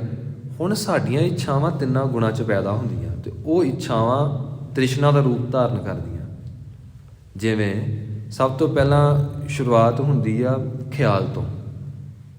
ਇੱਕ ਸਾਨੂੰ ਥੋਟ ਆਇਆ, ਖਿਆਲ ਆਇਆ, ਫਿਰ ਉਹ ਬਣਦਾ ਮਨਸ਼ਾ। ਮਨਸ਼ਾ ਤੋਂ ਬਾਅਦ ਬਣਦੀ ਲਾਲਸਾ। ਲਾਲਸਾ ਤੋਂ ਬਾਅਦ ਚੀਜ਼ ਪੈਦਾ ਹੁੰਦੀ ਆ ਇੱਛਾ। ਇੱਛਾ ਤੋਂ ਬਾਅਦ ਪੈਦਾ ਹੁੰਦੀ ਹੈ ਤ੍ਰਿਸ਼ਨਾ। ਤ੍ਰਿਸ਼ਨਾ ਤੋਂ ਬਾਅਦ ਵਿਕਾਰ ਪੈਦਾ ਹੁੰਦਾ ਹੈ। ਇੰਝ ਕਹਿ ਲਓ ਕਿ ਵਿਕਾਰ ਦੇ ਹੀ ਬੱਚੇ ਨੇ 5 ਵਿਸ਼ੇ ਵਿਕਾਰ, ਅੱਗੇ ਜਾ ਕੇ 25, 50, 75 ਇਵੇਂ ਇਹਨਾਂ ਦੀ ਗਿਣਤੀ ਵਧੀ ਜਾਂਦੀ ਹੈ। ਸੋ ਸਾਡੀਆਂ ਜੋ ਇੱਛਾਵਾਂ ਆ ਇਹ ਉਦੋਂ ਹੀ ਮਰਨੀਆਂ ਜਦੋਂ ਅਸੀਂ ਗੁਰੂ ਦੇ ਸ਼ਬਦ ਦੇ ਵਿੱਚ ਪੂਰਨ ਭਰੋਸਾ ਕਰਕੇ ਅਸੀਂ ਸ਼ਬਦ ਦਾ ਜਾਪ ਕੀਤਾ। ਮਹਾਰਾਜ ਜੀ ਕਹਿੰਦੇ ਦੁੱਖ ਪਰ ਹਰ, ਦੁੱਖ ਖਤਮ ਹੋ ਜਾਏਗਾ ਭਾਈ, ਤੇ ਸੁੱਖ ਕਰ ਲਿਆ ਜਾਏ, ਫਿਰ ਐਸਾ ਮਨੁੱਖ ਹਿਰਦੇ ਦੇ ਵਿੱਚ ਸੁੱਖਾਂ ਦਾ ਘਰ ਪਰਮੇਸ਼ਵਰ ਵਸਾ ਲੈਂਦਾ ਹੈ, ਤੇ ਫਿਰ ਪਰਮੇਸ਼ਵਰ ਨੇ ਹਰਦਮ ਨਾਲ ਰਹਿਣਾ। ਦੇਖੋ ਕੋਈ ਵੇਟ ਵੀ ਨਹੀਂ ਚੱਕਣਾ ਪੈਂਦਾ। ਕੈਸਾ ਪਰਮੇਸ਼ਵਰ ਦਾ ਨਾਮ ਆ, ਐ ਇੰਜ ਨਹੀਂ ਆ ਕਿ ਅਸੀਂ ਕੋਈ ਪਰਮੇਸ਼ਵਰ ਦਾ ਨਾਮ ਚੁੱਕਦੇ ਚੁੱਕਦੇ ਅਸੀਂ ਥੱਕ ਗਏ ਆ ਤੇ ਚਲੋ ਬਾਂਹ ਥੱਕ ਗਈ ਤੇ ਅਸੀਂ ਰੱਖ ਦਈਏ। ਉਹਦੇ ਨਾਮ ਦੀ ਤਾਕਤ ਵਿੱਚੋਂ ਅਸੀਂ ਪੈਦਾ ਹੋਏ ਹਾਂ, ਅਸੀਂ ਉਹਦੇ ਨਾਮ ਦੇ ਵਿੱਚ ਆ, ਨਾਮ ਸਾਡੇ ਵਿੱਚ ਆ। ਜਿਸ ਵੇਲੇ ਪ੍ਰਗਟ ਹੁੰਦਾ ਪਤਾ ਉਦੋਂ ਲੱਗਦਾ, ਹਾਸਾ ਵੀ ਹੁੰਦਾ, ਲੈ ਇਹ ਤਾਂ ਬੜੀ ਸੌਖੀ ਗੱਲ ਸੀ, ਐਵੇਂ ਟੈਨਸ਼ਨ ਪਾਈ ਰੱਖੀ ਆ। ਜਦੋਂ ਵਰਤਦੀ ਹੈ ਖੇਡ ਉਦੋਂ ਤੇ ਪਹਿਲਾਂ ਫਿਕਰ ਹੁੰਦਾ ਹਰ ਚੀਜ਼ ਦਾ, ਬਾਅਦ ਚੋਂ ਫਿਰ ਮਹਾਰਾਜ ਜੀ ਬੜੀ ਬਖਸ਼ਿਸ਼ ਕਰਦੇ ਆ। ਮਹਾਰਾਜ ਜੀ ਕਹਿੰਦੇ ਆਹ ਦੇਖ ਤੇਰਾ ਪਿਓ ਸਾਹਮਣੇ ਖੜਾ ਆ, ਸਿਰ ਉੱਪਰ ਠਾਡਾ ਗੁਰਸੂਰ, ਨਾਨਕ ਤਾਕੇ ਕਾਰਜ ਪੂਰਾ। ਮਹਾਰਾਜ ਜੀ ਕਹਿੰਦੇ ਨੇ ਕਿ ਉਹਨਾਂ ਦੇ ਕਾਰਜ ਰਾਜ ਸੁਣਦੇ ਨੇ। ਭਰੋਸਾ ਕਰ ਮਨਾ, ਭਰੋਸਾ ਕਰ। ਤੂੰ ਭਰੋਸਾ ਕਿਉਂ ਨਹੀਂ ਕਰਦਾ? ਤੇ ਸੱਚੇ ਪਾਤਸ਼ਾਹ ਦੀ ਅਰਦਾਸ ਕਰੀਏ ਤੇ ਭਰੋਸਾ ਵੀ ਗੁਰੂ ਆਪ ਹੀ ਬਖਸ਼ਦਾ ਹੈ। ਹਾਂਜੀ। ਗੁਰਮੁਖ ਨਾਦੰ ਗੁਰਮੁਖ ਵੇਦੰ ਗੁਰਮੁਖ ਰਹਿਆ ਸਮਾਈ, ਗੁਰ ਈਸਰ ਗੁਰ ਗੋਰਖ ਬਰਮਾ ਗੁਰ ਪਾਰਬਤੀ ਮਾਈ। ਮਹਾਰਾਜ ਜੀ ਫਰਮਾਉਂਦੇ ਨੇ ਗੁਰਮੁਖ ਨਾਦੰ, ਗੁਰੂ ਦੇ ਰਾਹੀ ਹੀ ਪਰਮੇਸ਼ਵਰ ਆਪਣਾ ਨਾਮ ਬਖਸ਼ਦਾ ਹੈ, ਤੇ ਉਹਦਾ ਜਿਹੜਾ ਨਾਮ ਆ ਉਹ ਨਾਮ ਹੀ ਸਰੀਰ ਦੇ ਵਿੱਚ ਇੱਕ ਪੂਰਨ ਖਿੜਾਓ ਵਾਲੀ ਅਵਸਥਾ ਪੈਦਾ ਕਰਦਾ ਹੈ। ਉਹ ਹੀ ਪਰਮ ਪ੍ਰਕਾਸ਼ ਬਣਦਾ ਹੈ, ਉਹ ਹੀ ਸਾਡਾ ਆਤਮਿਕ ਗਿਆਨ ਕਰਾਉਂਦਾ ਹੈ। ਗੁਰਮੁਖ ਨਾਦੰ, ਗੁਰੂ ਦੇ ਰਾਹੀਂ ਹੀ ਸਾਨੂੰ ਅੰਦਰ ਦਾ ਗਿਆਨ ਦਾ ਪ੍ਰਕਾਸ਼ ਹੁੰਦਾ ਹੈ। ਗੁਰਮੁਖ ਵੇਦੰ, ਤੇ ਬ੍ਰਹਮ ਗਿਆਨ ਦੀ ਅਵਸਥਾ ਵੀ ਗੁਰੂ ਦੇ ਰਾਹੀਂ ਹੀ ਮਿਲਦੀ ਹੈ। ਗੁਰਮੁਖ ਰਿਹਾ ਸਮਾਈ, ਫਿਰ ਗੁਰੂ ਕਿਰਪਾ ਵਰਤਾਉਂਦਾ, ਸਾਨੂੰ ਸਾਰਿਆਂ ਦੇ ਵਿੱਚ ਵਿਆਪਕ ਦਿਸਦਾ ਹੈ, ਸਾਰਿਆਂ ਦੇ ਵਿੱਚ ਵਿਆਪਕ ਦਿਸਦਾ ਹੈ। ਉਹ ਤਾਂ ਸਾਰੇ ਪਾਸੇ ਹੈ, ਸਮਾਇਆ ਹੋਇਆ ਹੈ। ਤੇ ਮੈਂ ਲੱਭਦਾ ਕਿੱਥੇ ਪਿਆ ਸੀ, ਹੈ ਕਿੱਥੇ? ਜਦ ਹੈ ਉਹ ਕਣ ਕਣ 'ਚ, ਫਿਕਰ ਕਾਹਦਾ? ਜਦੋਂ ਇਹ ਅਵਸਥਾ ਮਿਲ ਜਾਂਦੀ ਹੈ, ਫਿਰ ਬੰਦਾ ਇੱਕ ਵਾਰੀ ਆਵਾਜ਼ ਮਾਰਦਾ ਹੈ ਤੇ ਉਹਨੂੰ ਗਰੁੜ ਤੇ ਚੜ੍ਹ ਕੇ ਆਉਣਾ ਪੈਂਦਾ ਹੈ। ਉਹਨੂੰ ਮੰਦਿਰ ਵਿੱਚੋਂ ਪ੍ਰਗਟ ਹੋ ਕੇ ਤੇ ਮੰਦਿਰ ਘੁਮਾਉਣਾ ਪੈਂਦਾ ਹੈ। ਉਹ ਖੇਡ ਹੀ ਕੁਝ ਹੋਰ ਹੁੰਦੀ ਆ। ਉਦੋਂ ਤਾਂ ਜੀਅ ਨਹੀਂ ਕਰਦਾ ਭਾਈ ਤੂੰ ਮੰਦਿਰ ਘੁਮਾ ਦੇ। ਕਹਿਣ ਦਾ ਅਰਥ ਇਹ ਹੈ, ਇਹ ਭਰੋਸੇ ਤੇ ਪ੍ਰੇਮ ਵਿੱਚੋਂ ਨਿਕਲੇ ਹੋਏ ਭਾਵ ਆ। ਜਦੋਂ ਅਸੀਂ ਇਹ ਸੁਣਦੇ ਹਾਂ ਭਗਤ ਨਾਮਦੇਵ ਜੀ ਨੇ ਪਾਵੋ ਬੇੜੀ ਹੱਥੋਂ ਤਾਲ, ਨਾਮਾ ਗਾਵੇ ਗੁਣ ਗੋਪਾਲ, ਸਾਤ ਘੜੀ ਜਬ ਬੀਤੀ ਸੁਣੀ ਅਜ ਹੋ ਨਾ ਆਇਓ ਤੇਰੇ ਪਵਨ ਧਣੀ। ਕਹਿੰਦੇ ਉਹ ਦੇਖੋ ਖੰਭਾਂ ਦੀ ਆਵਾਜ਼ ਆਈ, ਪਾ ਖੰਤਣ ਬਾਜ ਬਜਾਏ ਲਾ, ਗਰੁੜ ਚੜੇ ਗੋਬਿੰਦ ਆਏ ਲਾ। ਹੁਣ ਬੱਚਾ ਆਵਾਜ਼ ਮਾਰੇ ਤੇ ਮਾਂ ਤੇ ਦੌੜੀ ਆਏਗੀ ਨਾ, ਪਰ ਭਰੋਸਾ ਹੋ ਜਾਣਾ ਚਾਹੀਦਾ। ਅਸੀਂ ਇਹ ਜੇ ਬੱਚੇ ਬਣੇ ਨਹੀਂ, ਤੇ ਬੱਚਾ ਬਣਨਾ ਵੇਖੋ ਕਿੰਨਾ ਸੌਖਾ ਹੈ। ਨਿਤਨੇਮ ਮਾਰੇ ਕਹਿੰਦੇ ਜਿਹੜਾ ਨਿਤਨੇਮ ਕਰ ਲੇਗਾ, ਜਿਹੜਾ ਵਾਹਿਗੁਰੂ ਵਾਹਿਗੁਰੂ ਜਪੇਗਾ, ਮੇਰਾ ਬੱਚਾ ਆ। ਜਦੋਂ ਅਸੀਂ ਬੱਚੇ ਬਣ ਗਏ ਤੇ ਗੁਰੂ ਤੇ ਹਰ ਦਮ ਪ੍ਰਗਟ ਹੀ ਰਹਿੰਦਾ ਆ। ਸਾਨੂੰ ਬਾਅਦ 'ਚ ਦਿਸਦਾ ਕਿ ਲੈ ਅੱਛਾ ਮਹਾਰਾਜ ਤੁਸੀਂ ਇੱਥੇ ਹੀ ਸੀ, ਸਾਨੂੰ ਤਾਂ ਪਤਾ ਹੀ ਨਹੀਂ ਲੱਗਾ। ਤੇ ਫਿਰ ਮਹਾਰਾਜ ਜੀ ਨੇ ਕਹਿਣਾ ਤੂੰ ਅੰਨਾ ਸੀਗਾ, ਮੈਂ ਤੇ 24 ਘੰਟੇ ਤੇਰੇ ਕੋਲ ਸੀ, ਨਹੀਂ ਤੇ ਤੂੰ ਬਚ ਹੀ ਨਹੀਂ ਸਕਦਾ। ਮਹਾਰਾਜ ਤੁਹਾਡੀ ਨਿਸ਼ਾਨੀ ਕੀ ਆ ਵੀ ਤੁਸੀਂ ਸਾਡੇ ਕੋਲ ਹੁੰਦੇ ਹੋ? ਤੇ ਗੁਰੂ ਮਹਾਰਾਜ ਨੇ ਬਚਨ ਕੀਤਾ, ਜਦੋਂ ਕੋਈ ਵਾਹਿਗੁਰੂ ਕਹਿੰਦਾ ਆ ਪਹਿਲਾਂ ਮੈਂ ਵਸਦਾ ਆ ਉਹਦੇ ਅੰਦਰ, ਫੇਰ ਕੋਈ ਵਾਹਿਗੁਰੂ ਕਹਿੰਦਾ, ਕੋਈ ਕਹਿ ਨਹੀਂ ਸਕਦਾ। ਕੋਈ ਬਾਣੀ ਦੇ ਦਰਸ਼ਨ ਕਰ ਰਿਹਾ, ਬਾਣੀ ਪੜ੍ਹ ਰਿਹਾ ਦਾ ਮਤਲਬ ਉਹ ਬਹੁਤ ਖੁਸ਼ ਆ, ਪ੍ਰਸੰਨਤਾ ਦੇ ਘਰ ਦੇ ਵਿੱਚ ਆ। ਔਰ ਪਰਮੇਸ਼ਵਰ ਨੇ ਕੋਈ WhatsApp ਤੇ ਮੈਸੇਜ ਥੋੜ੍ਹਾ ਕਰਨਾ ਕਿ ਆਈ ਐਮ ਔਨਲਾਈਨ, ਮੈਂ ਔਨਲਾਈਨ ਹਾਂ ਹੁਣ ਤੂੰ ਮੇਰੇ ਨਾਲ ਗੱਲਾਂ ਕਰ ਲਾ। ਤੇ ਸਾਡਾ ਹਾਲ ਇਹੋ ਜਿਹਾ, ਅਸੀਂ ਕਹਿੰਦੇ ਵੀ ਹੇ ਪਰਮੇਸ਼ਵਰ ਤੂੰ ਪਹਿਲਾਂ ਸਾਨੂੰ ਨਾ ਐਡ ਕਰ, ਪਹਿਲਾਂ ਤੂੰ ਗਰੁੱਪ 'ਚ ਆ, ਪਹਿਲਾਂ ਅਸੀਂ ਦੇਖੀਏ ਵੀ ਤੂੰ ਵਾਕਈ ਐਡ ਕਰਨ ਯੋਗ ਹੈ ਵੀ ਹੈ ਕਿ ਨਹੀਂ। ਲੋਕੀ ਜੋ ਤੈਨੂੰ ਕਹਿੰਦੇ ਆ, ਮਤਲਬ ਅਸੀਂ ਮਟੀਰੀਅਲਿਸਟਿਕ ਸਿਸਟਮ ਨਾਲ ਚੱਲਦੇ ਹਾਂ। ਗੁਰੂ ਹਮੇਸ਼ਾ ਹੀ ਨਾਲ ਰਹਿੰਦਾ ਆ। ਅੱਗੇ ਬਚਨ ਕੀਤਾ ਗੁਰ ਈਸਰ, ਕੋਈ ਸ਼ਿਵ ਜੀ ਭਗਵਾਨ ਨੂੰ ਪੂਜ ਰਿਹਾ ਆ, ਕਹਿੰਦੇ ਸਾਡੇ ਵਾਸਤੇ ਗੁਰੂ ਹੀ ਸ਼ਿਵ ਜੀ ਆ। ਗੁਰ ਗੋਰਖ, ਤੇ ਕੋਈ ਜੋਗੀ ਗੋਰਖਨਾਥ ਨੂੰ ਪੂਜਦਾ, ਤੇ ਸੱਚੇ ਪਾਤਸ਼ਾਹ ਕਹਿੰਦੇ ਸਾਡੇ ਲਈ ਤੇ ਜਿਹੜਾ ਗੁਰੂ ਉਹੀ ਗੋਰਖ ਆ। ਬਰਮਾ ਗੁਰ, ਕਹਿੰਦੇ ਨੇ ਕਿ ਲੋਕੀ ਬ੍ਰਹਮਾ ਜੀ ਨੂੰ ਪੂਜਦੇ, ਵੈਸੇ ਬਹੁਤ ਘੱਟ ਲੋਕ ਪੂਜਦੇ ਬ੍ਰਹਮਾ ਜੀ ਨੂੰ, ਬਹੁਤ ਘੱਟ ਕਰੋੜਾਂ ਵਿੱਚੋਂ ਕੋਈ ਮੇਰੇ ਹਿਸਾਬ ਨਾਲ, ਕਿਉਂਕਿ ਮੰਦਿਰ ਹੀ ਸਾਰੇ ਦੋ ਆ ਪੂਰੇ ਵਰਲਡ ਦੇ ਵਿੱਚ, ਵੱਧ ਤੋਂ ਵੱਧ 100-200 ਕੁ ਬੰਦੇ ਤੋਂ ਵੱਧ ਨਹੀਂ ਕੋਈ ਪੂਜਦਾ ਹੋਣਾ। ਡਰ ਹੀ ਲੱਗਦਾ ਸਾਰਿਆਂ ਨੂੰ, ਕਿਉਂਕਿ ਸ਼ਿਵ ਜੀ ਭਗਵਾਨ ਨੇ ਸ਼ਰਾਪ ਦਿੱਤਾ ਸੀ। ਅਤੇ ਹੁਣ ਸ਼ਿਵ ਜੀ ਭਗਵਾਨ ਤੋਂ ਜਿੰਨਾ ਲੋਕ ਡਰਦੇ ਇਹਨਾਂ ਤੋਂ ਕਿਸੇ ਤੋਂ ਵੀ ਡਰਦੇ। ਇਸ ਕਰਕੇ ਕਹਿੰਦੇ ਨੇ ਗੁਰ ਈਸਰ ਗੁਰ ਗੋਰਖ ਬਰਮਾ ਗੁਰ, ਇੱਥੇ ਵਿਸ਼ਰਾਮ। ਪਾਰਵਤੀ ਮਾਈ, ਅਤੇ ਕਈ ਮਾਤਾ ਪਾਰਵਤੀ ਜੀ ਨੂੰ ਪੂਜਦੇ ਆ। ਉਹ ਕਿਵੇਂ? ਇਸ ਇੱਕੋ ਹੀ ਸਵਰੂਪ ਵਿੱਚੋਂ ਪੈਦਾ ਹੋਏ ਸਵਰੂਪ ਆ ਮਾਤਾ ਦੁਰਗਾ ਜੀ, ਮਾਤਾ ਵੈਸ਼ਨੋ ਜੀ, ਮਾਤਾ ਕਾਲੀ ਜੀ, ਚਾਮੁੰਡਾ ਦੇਵੀ, ਜਿੰਨੀਆਂ ਵੀ ਮਾਤਾਵਾਂ, ਬਗਲਾ ਮੁਖੀ, ਕਹਿੰਦੇ ਨੇ ਮਾਤਾ ਪਾਰਵਤੀ ਦੇ ਵਿੱਚੋਂ ਹੀ ਨਿਕਲੇ ਹੋਏ ਪ੍ਰਗਟ ਸਵਰੂਪ ਆ। ਅਤੇ ਲੋਕ ਉਹਨਾਂ ਨੂੰ ਮੰਨਦੇ ਆ। ਅਤੇ ਮਹਾਰਾਜ ਜੀ ਕਹਿੰਦੇ ਨੇ ਕਿ ਮੇਰੇ ਲਈ ਤਾਂ ਗੁਰੂ ਹੀ ਪਾਰਵਤੀ ਮਾਤਾ ਆ। ਮੈਂ ਆਪਣੇ ਗੁਰੂ ਨੂੰ ਛੱਡ ਕੇ ਮੈਂ ਦੂਜੇ ਪਾਸੇ ਨਹੀਂ ਜਾਣਾ। ਕਿਉਂ? ਇੰਨੇ ਹੀ ਤੇ ਆਤਮਿਕ ਗਿਆਨ ਦਿੱਤਾ ਹੈ, ਇੰਨੇ ਹੀ ਆਤਮਿਕ ਪ੍ਰਕਾਸ਼ ਦਿੱਤਾ ਹੈ।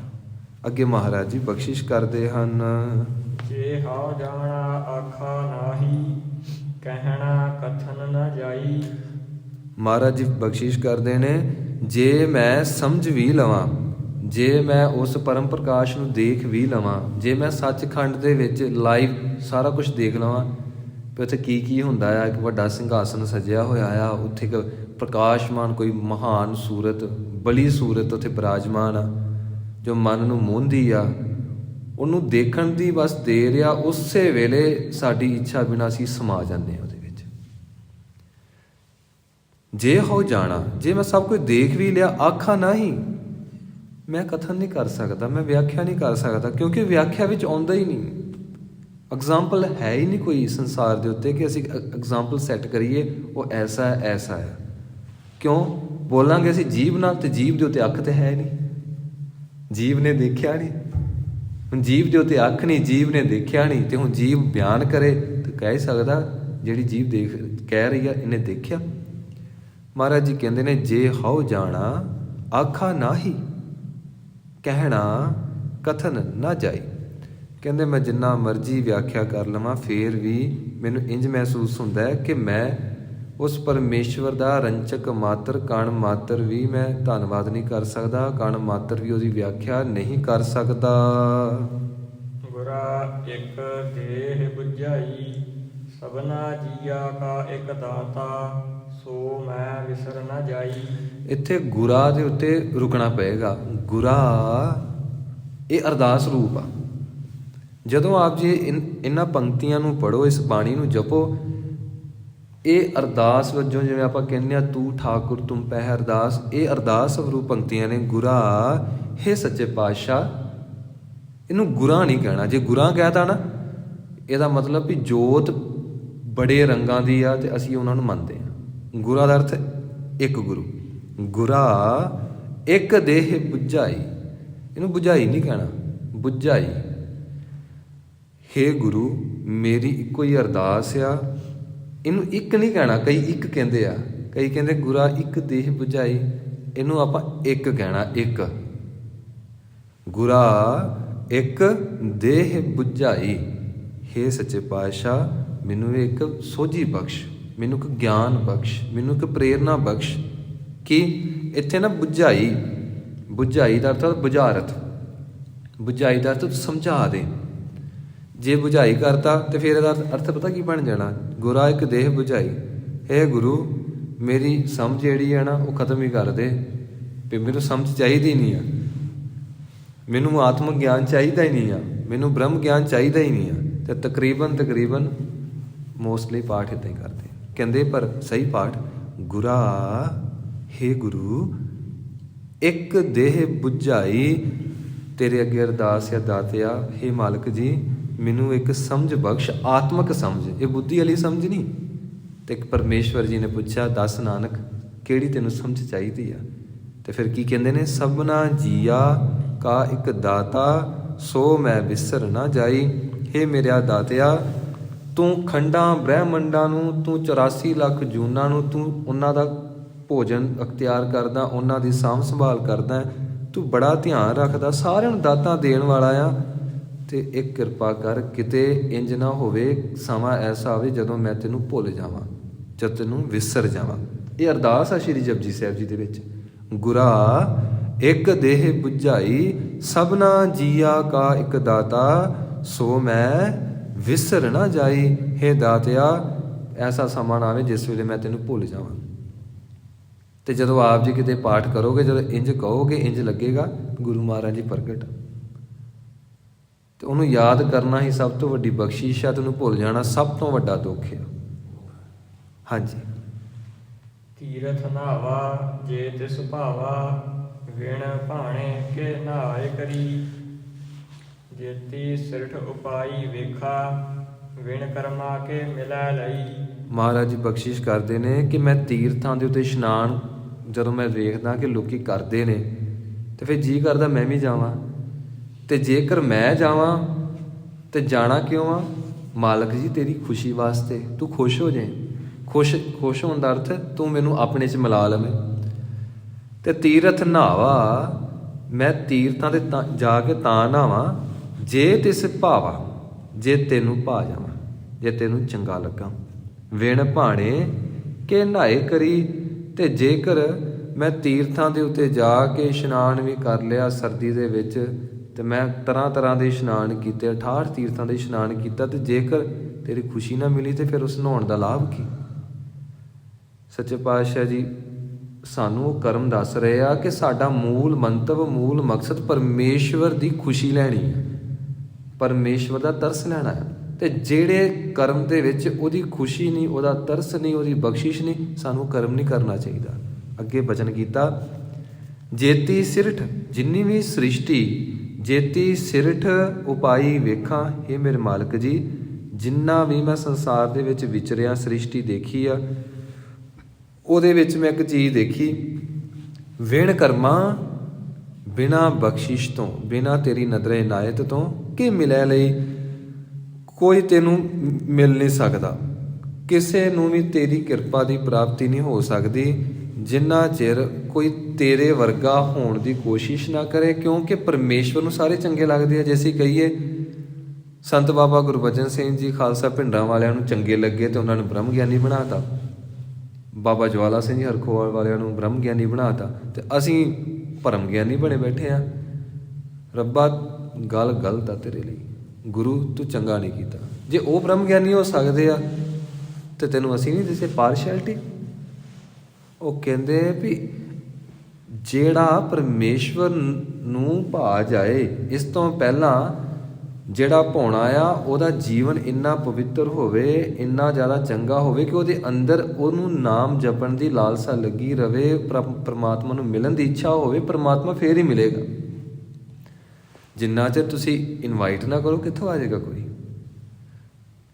ਤੇ ਜੇਕਰ ਕੋਈ ਬਿਨਾਂ ਇਨਵੀਟੇਸ਼ਨ ਤੋਂ ਆ ਗਿਆ ਤੇ ਆਪਾਂ ਕਹਿੰਦੇ ਭਾਈ ਕੌਣ ਤੂੰ, ਕਿਉਂ ਆ ਗਿਆ?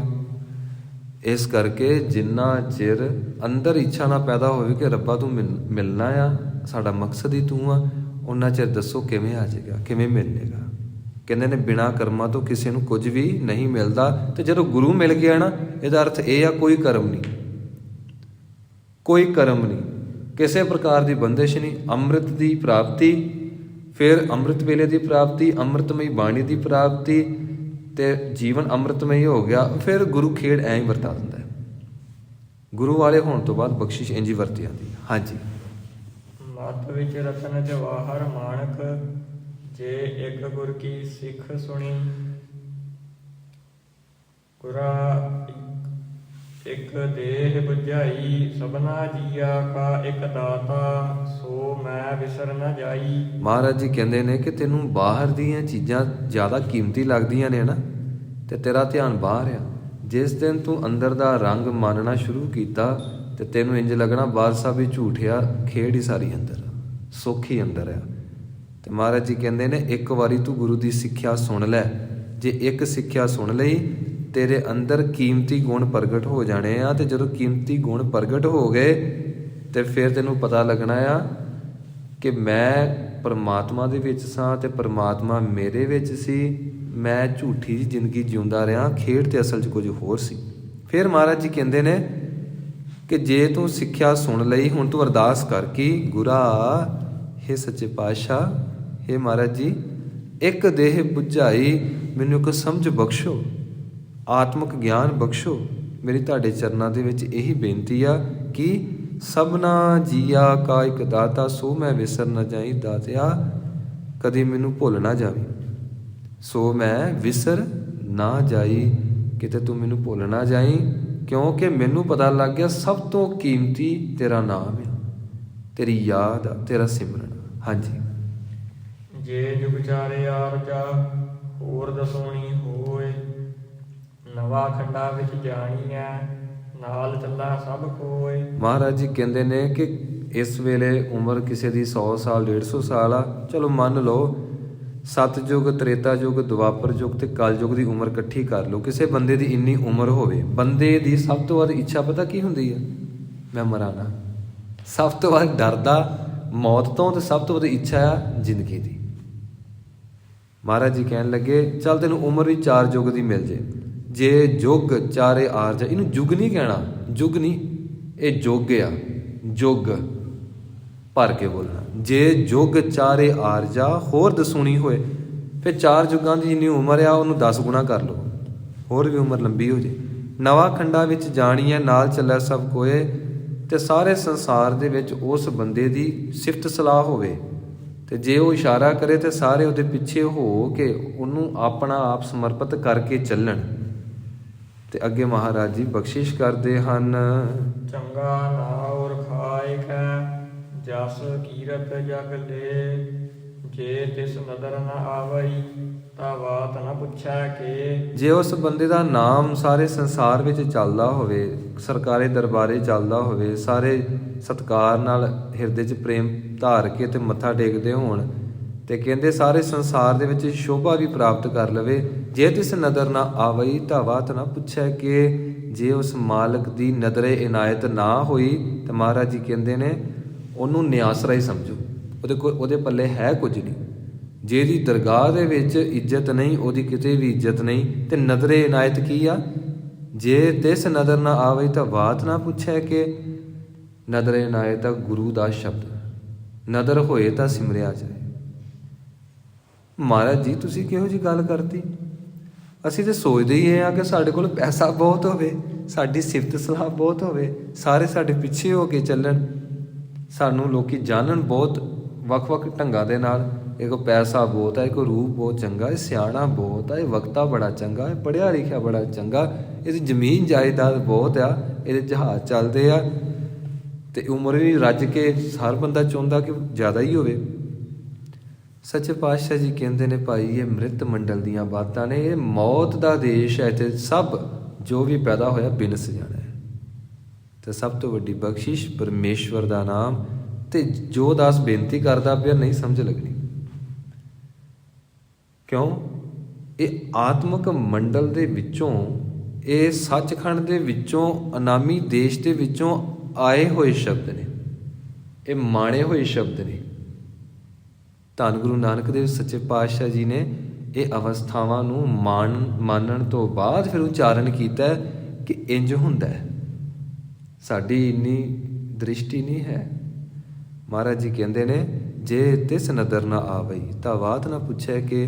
ਜੇ ਇਹ ਪੰਕਤੀ ਸਾਡੇ ਹਿਰਦੇ ਨੂੰ ਨਹੀਂ ਨਾ ਭਾ ਰਹੀ, ਮਤਲਬ ਇਹ ਜੇ ਰੱਬ ਦੇ ਨਾਮ ਤੋਂ ਬਿਨਾਂ ਸਾਨੂੰ ਕੋਈ ਹੋਰ ਚੀਜ਼ ਅਟਰੈਕਟ ਕਰਦੀ ਆ, ਅਟਰੈਕਸ਼ਨ ਬਣੀ ਪਈ ਆ, ਤੇ ਇਹਦਾ ਮਤਲਬ ਇਹੀ ਆ ਕਿ ਸਾਨੂੰ ਅਜੇ ਭਰੋਸਾ ਨਹੀਂ ਹੋਇਆ। ਤੇ ਭਰੋਸਾ ਅਰਦਾਸ ਕਰੀਏ ਤਾਂ ਹੀ ਮੰਗਦੇ ਨਾ ਆਪਾਂ। ਵਿਸਾਹ ਦਾਨ, ਭਰੋਸਾ ਦਾਨ ਮਹਾਰਾਜ ਜੀ ਬਖਸ਼ ਦਿਓ ਜੀ, ਬਖਸ਼ ਦਿਓ ਮਹਾਰਾਜ ਜੀ। ਭਰੋਸਾ ਦਾਨ ਹੈ ਨਹੀਂ ਸਾਡੇ ਕੋਲ, ਫਿਰ ਮਹਾਰਾਜ ਜੀ ਕਿਰਪਾ ਕਰ ਦਿੰਦੇ ਆ। ਹਾਂਜੀ। ਕੀਟਾ ਅੰਦਰ ਕੀਟ ਕਰ, ਦੋਸੀ ਦੋਸ ਧਰੇ, ਨਾਨਕ ਨਿਰਗੁਣ ਗੁਣ ਕਰੇ, ਗੁਣਵੰਤਿਆ ਗੁਣ ਦੇ। ਮਹਾਰਾਜ ਜੀ ਬਖਸ਼ਿਸ਼ ਕਰਦੇ ਨੇ ਕਿ ਜੇ ਬੰਦੇ ਕੋਲ ਸਾਰਾ ਕੁਝ ਹੀ ਹੈ, ਤੇ ਜੇ ਉਸ ਬੰਦੇ ਦੇ ਕੋਲ ਰੱਬ ਦਾ ਨਾਂ ਨਹੀਂ ਨਾ, ਕਹਿਣ ਲੱਗੇ ਉਹ ਜਿਵੇਂ ਕੀੜੇ ਦੇ ਅੰਦਰ, ਕਿਸੇ ਨਖਿੱਧ ਜੂਨ ਦੇ ਅੰਦਰ ਕੀੜੇ ਪਏ ਹੁੰਦੇ ਨੇ ਨਾ, ਕਹਿੰਦੇ ਉਹ ਬੰਦਾ ਉਹੋ ਜਿਹਾ। ਜਿਵੇਂ ਮੰਨ ਲਓ ਵੀ ਕੂਕਰ ਆ, 4 ਪਾਇਆ ਜਾਨਵਰ ਆ, ਜਿਹਨੂੰ ਆਪਾਂ ਕੁੱਤਾ ਕਹਿ ਦਿੰਦੇ ਆ, ਉਹ ਕੂਕਰ ਦੇ ਸਿਰ ਦੇ ਵਿੱਚ ਕੀੜੇ ਪਏ ਹੋਣ, ਮਹਾਰਾਜ ਜੀ ਕਹਿੰਦੇ ਨੇ ਲੋਕ ਤੇ ਵਾਹ ਕਰਨਗੇ, ਬੜਾ ਪੈਸਾ ਬੜਾ ਪੈਸਾ। ਮਹਾਰਾਜ ਕਹਿੰਦੇ ਨੇ ਕਿ ਉਸ ਅਕਾਲ ਪੁਰਖ ਦੀ ਦਰਗਾਹ ਦੇ ਵਿੱਚੋਂ ਆਵਾਜ਼ ਆਏਗੀ, ਇਹ ਕੀੜਿਆਂ ਦਾ ਵੀ ਕੀੜਾ ਹੈ। ਕੀਟਾ ਅੰਦਰ ਕੀਟ ਕਰ, ਦੋਸੀ ਦੋਸ਼ ਧਰੇ। ਉਹਦੇ ਮਸਤਕ ਦੇ ਉੱਤੇ ਦੋਸ਼ ਮੜਿਆ ਗਿਆ ਕਿ ਇਹ ਬੰਦਾ ਰੱਬ ਨੂੰ ਭੁਲਾ ਕੇ ਜੀਵਨ ਬਤੀਤ ਕਰਦਾ ਰਿਹਾ, ਵੀ ਉਹ ਬੰਦਾ ਦੋਸ਼ੀ ਮੰਨਿਆ ਜਾਏਗਾ। ਦੋਸ਼ ਕਾਹਦਾ? ਰੱਬ ਨੂੰ ਭੁੱਲਣ ਦਾ। ਤੇ ਤਕਰੀਬਨ ਸਾਨੂੰ ਸਾਰਾ ਕੁਝ ਹੀ ਯਾਦ ਹੁੰਦਾ ਹੈ। ਖਾਣਾ ਹੈ, ਪੀਣਾ ਹੈ, ਕੱਪੜੇ ਪਾਉਣੇ ਨੇ, ਸਰਦੀ ਆ। ਅਸੀਂ ਸਿਆਣੇ ਆ। ਜਿਸ ਬੰਦੇ ਨੂੰ ਸਾਇੰਸ ਕਹਿੰਦੀ ਹੈ, ਜਿਸ ਬੰਦੇ ਨੂੰ ਇੰਨਾ ਪਤਾ ਲੱਗ ਰਿਹਾ ਨਾ ਕਿ ਮੇਰੇ ਸੱਟ ਲੱਗੀ ਤੇ ਮੇਰੇ ਦਰਦ ਹੋਈ, ਕਹਿਣ ਲੱਗੇ ਉਹ ਕੌਨਸ਼ੀਅਸ ਆ, ਉਹ ਸਿਆਣਾ ਹੈ। ਭੁੱਖ ਲੱਗੇ ਤੇ ਉਹਦੀਆਂ ਲੱਤਾਂ ਤੁਰ ਪੈਣ ਆਪਣੇ ਆਪ ਖਾਣ ਵਾਲੇ ਪਾਸੇ, ਰਸੋਈ ਵਾਲੇ ਪਾਸੇ, ਲੰਗਰ ਵਾਲੇ ਪਾਸੇ, ਜਾਂ ਫਿਰ ਕਿਸੇ ਹੋਟਲ ਦੇ ਸਾਹਮਣੇ। ਦਾ ਮਤਲਬ ਬਹੁਤ ਸਿਆਣਾ ਹੈ ਬੰਦਾ, ਸਾਰੇ ਪਾਸੇ ਸਿਆਣਾ। ਬਸ ਰੱਬ ਦੇ ਨਾਮ ਵੇਲੇ ਕਹਿੰਦਾ ਆਪੇ ਹੀ ਮਹਾਰਾਜ ਜੀ ਕਰਨਗੇ। ਲੋੜ ਕਿਹਨੂੰ? ਲੋੜ ਸਾਨੂੰ। ਤੇ ਮਹਾਰਾਜ ਕਿਉਂ ਕਰਨਗੇ? ਮਹਾਰਾਜ ਨੇ ਤਾਂ ਕਰਤਾ। ਜਦੋਂ ਘਰੇ ਅਸੀਂ ਸ਼੍ਰੀ ਅਖੰਡ ਪਾਠ ਸਾਹਿਬ, ਸ਼੍ਰੀ ਸੁਖਮਨੀ ਸਾਹਿਬ ਜੀ ਦਾ ਪਾਠ ਜਾਂ ਨਿਤਨੇਮ ਕਰਦੇ ਆ, ਤੇ ਮਹਾਰਾਜ ਕਹਿ ਰਹੇ ਆ ਭਾਈ ਜਿਨ ਸੇਵਿਆ ਤੈਨੂੰ ਪਾਇਆ ਮਾਨ, ਮਾਨ ਦੀ ਪ੍ਰਾਪਤੀ ਕਰ, ਦਰਗਾਹ ਤੈਨੂੰ ਮਾਨ ਪ੍ਰਾਪਤ ਹੋਏਗਾ ਤੇ ਇਸ ਧਰਤੀ ਉੱਤੇ ਵੀ ਮਾਨ ਦੀ ਪ੍ਰਾਪਤੀ ਹੋਏਗੀ।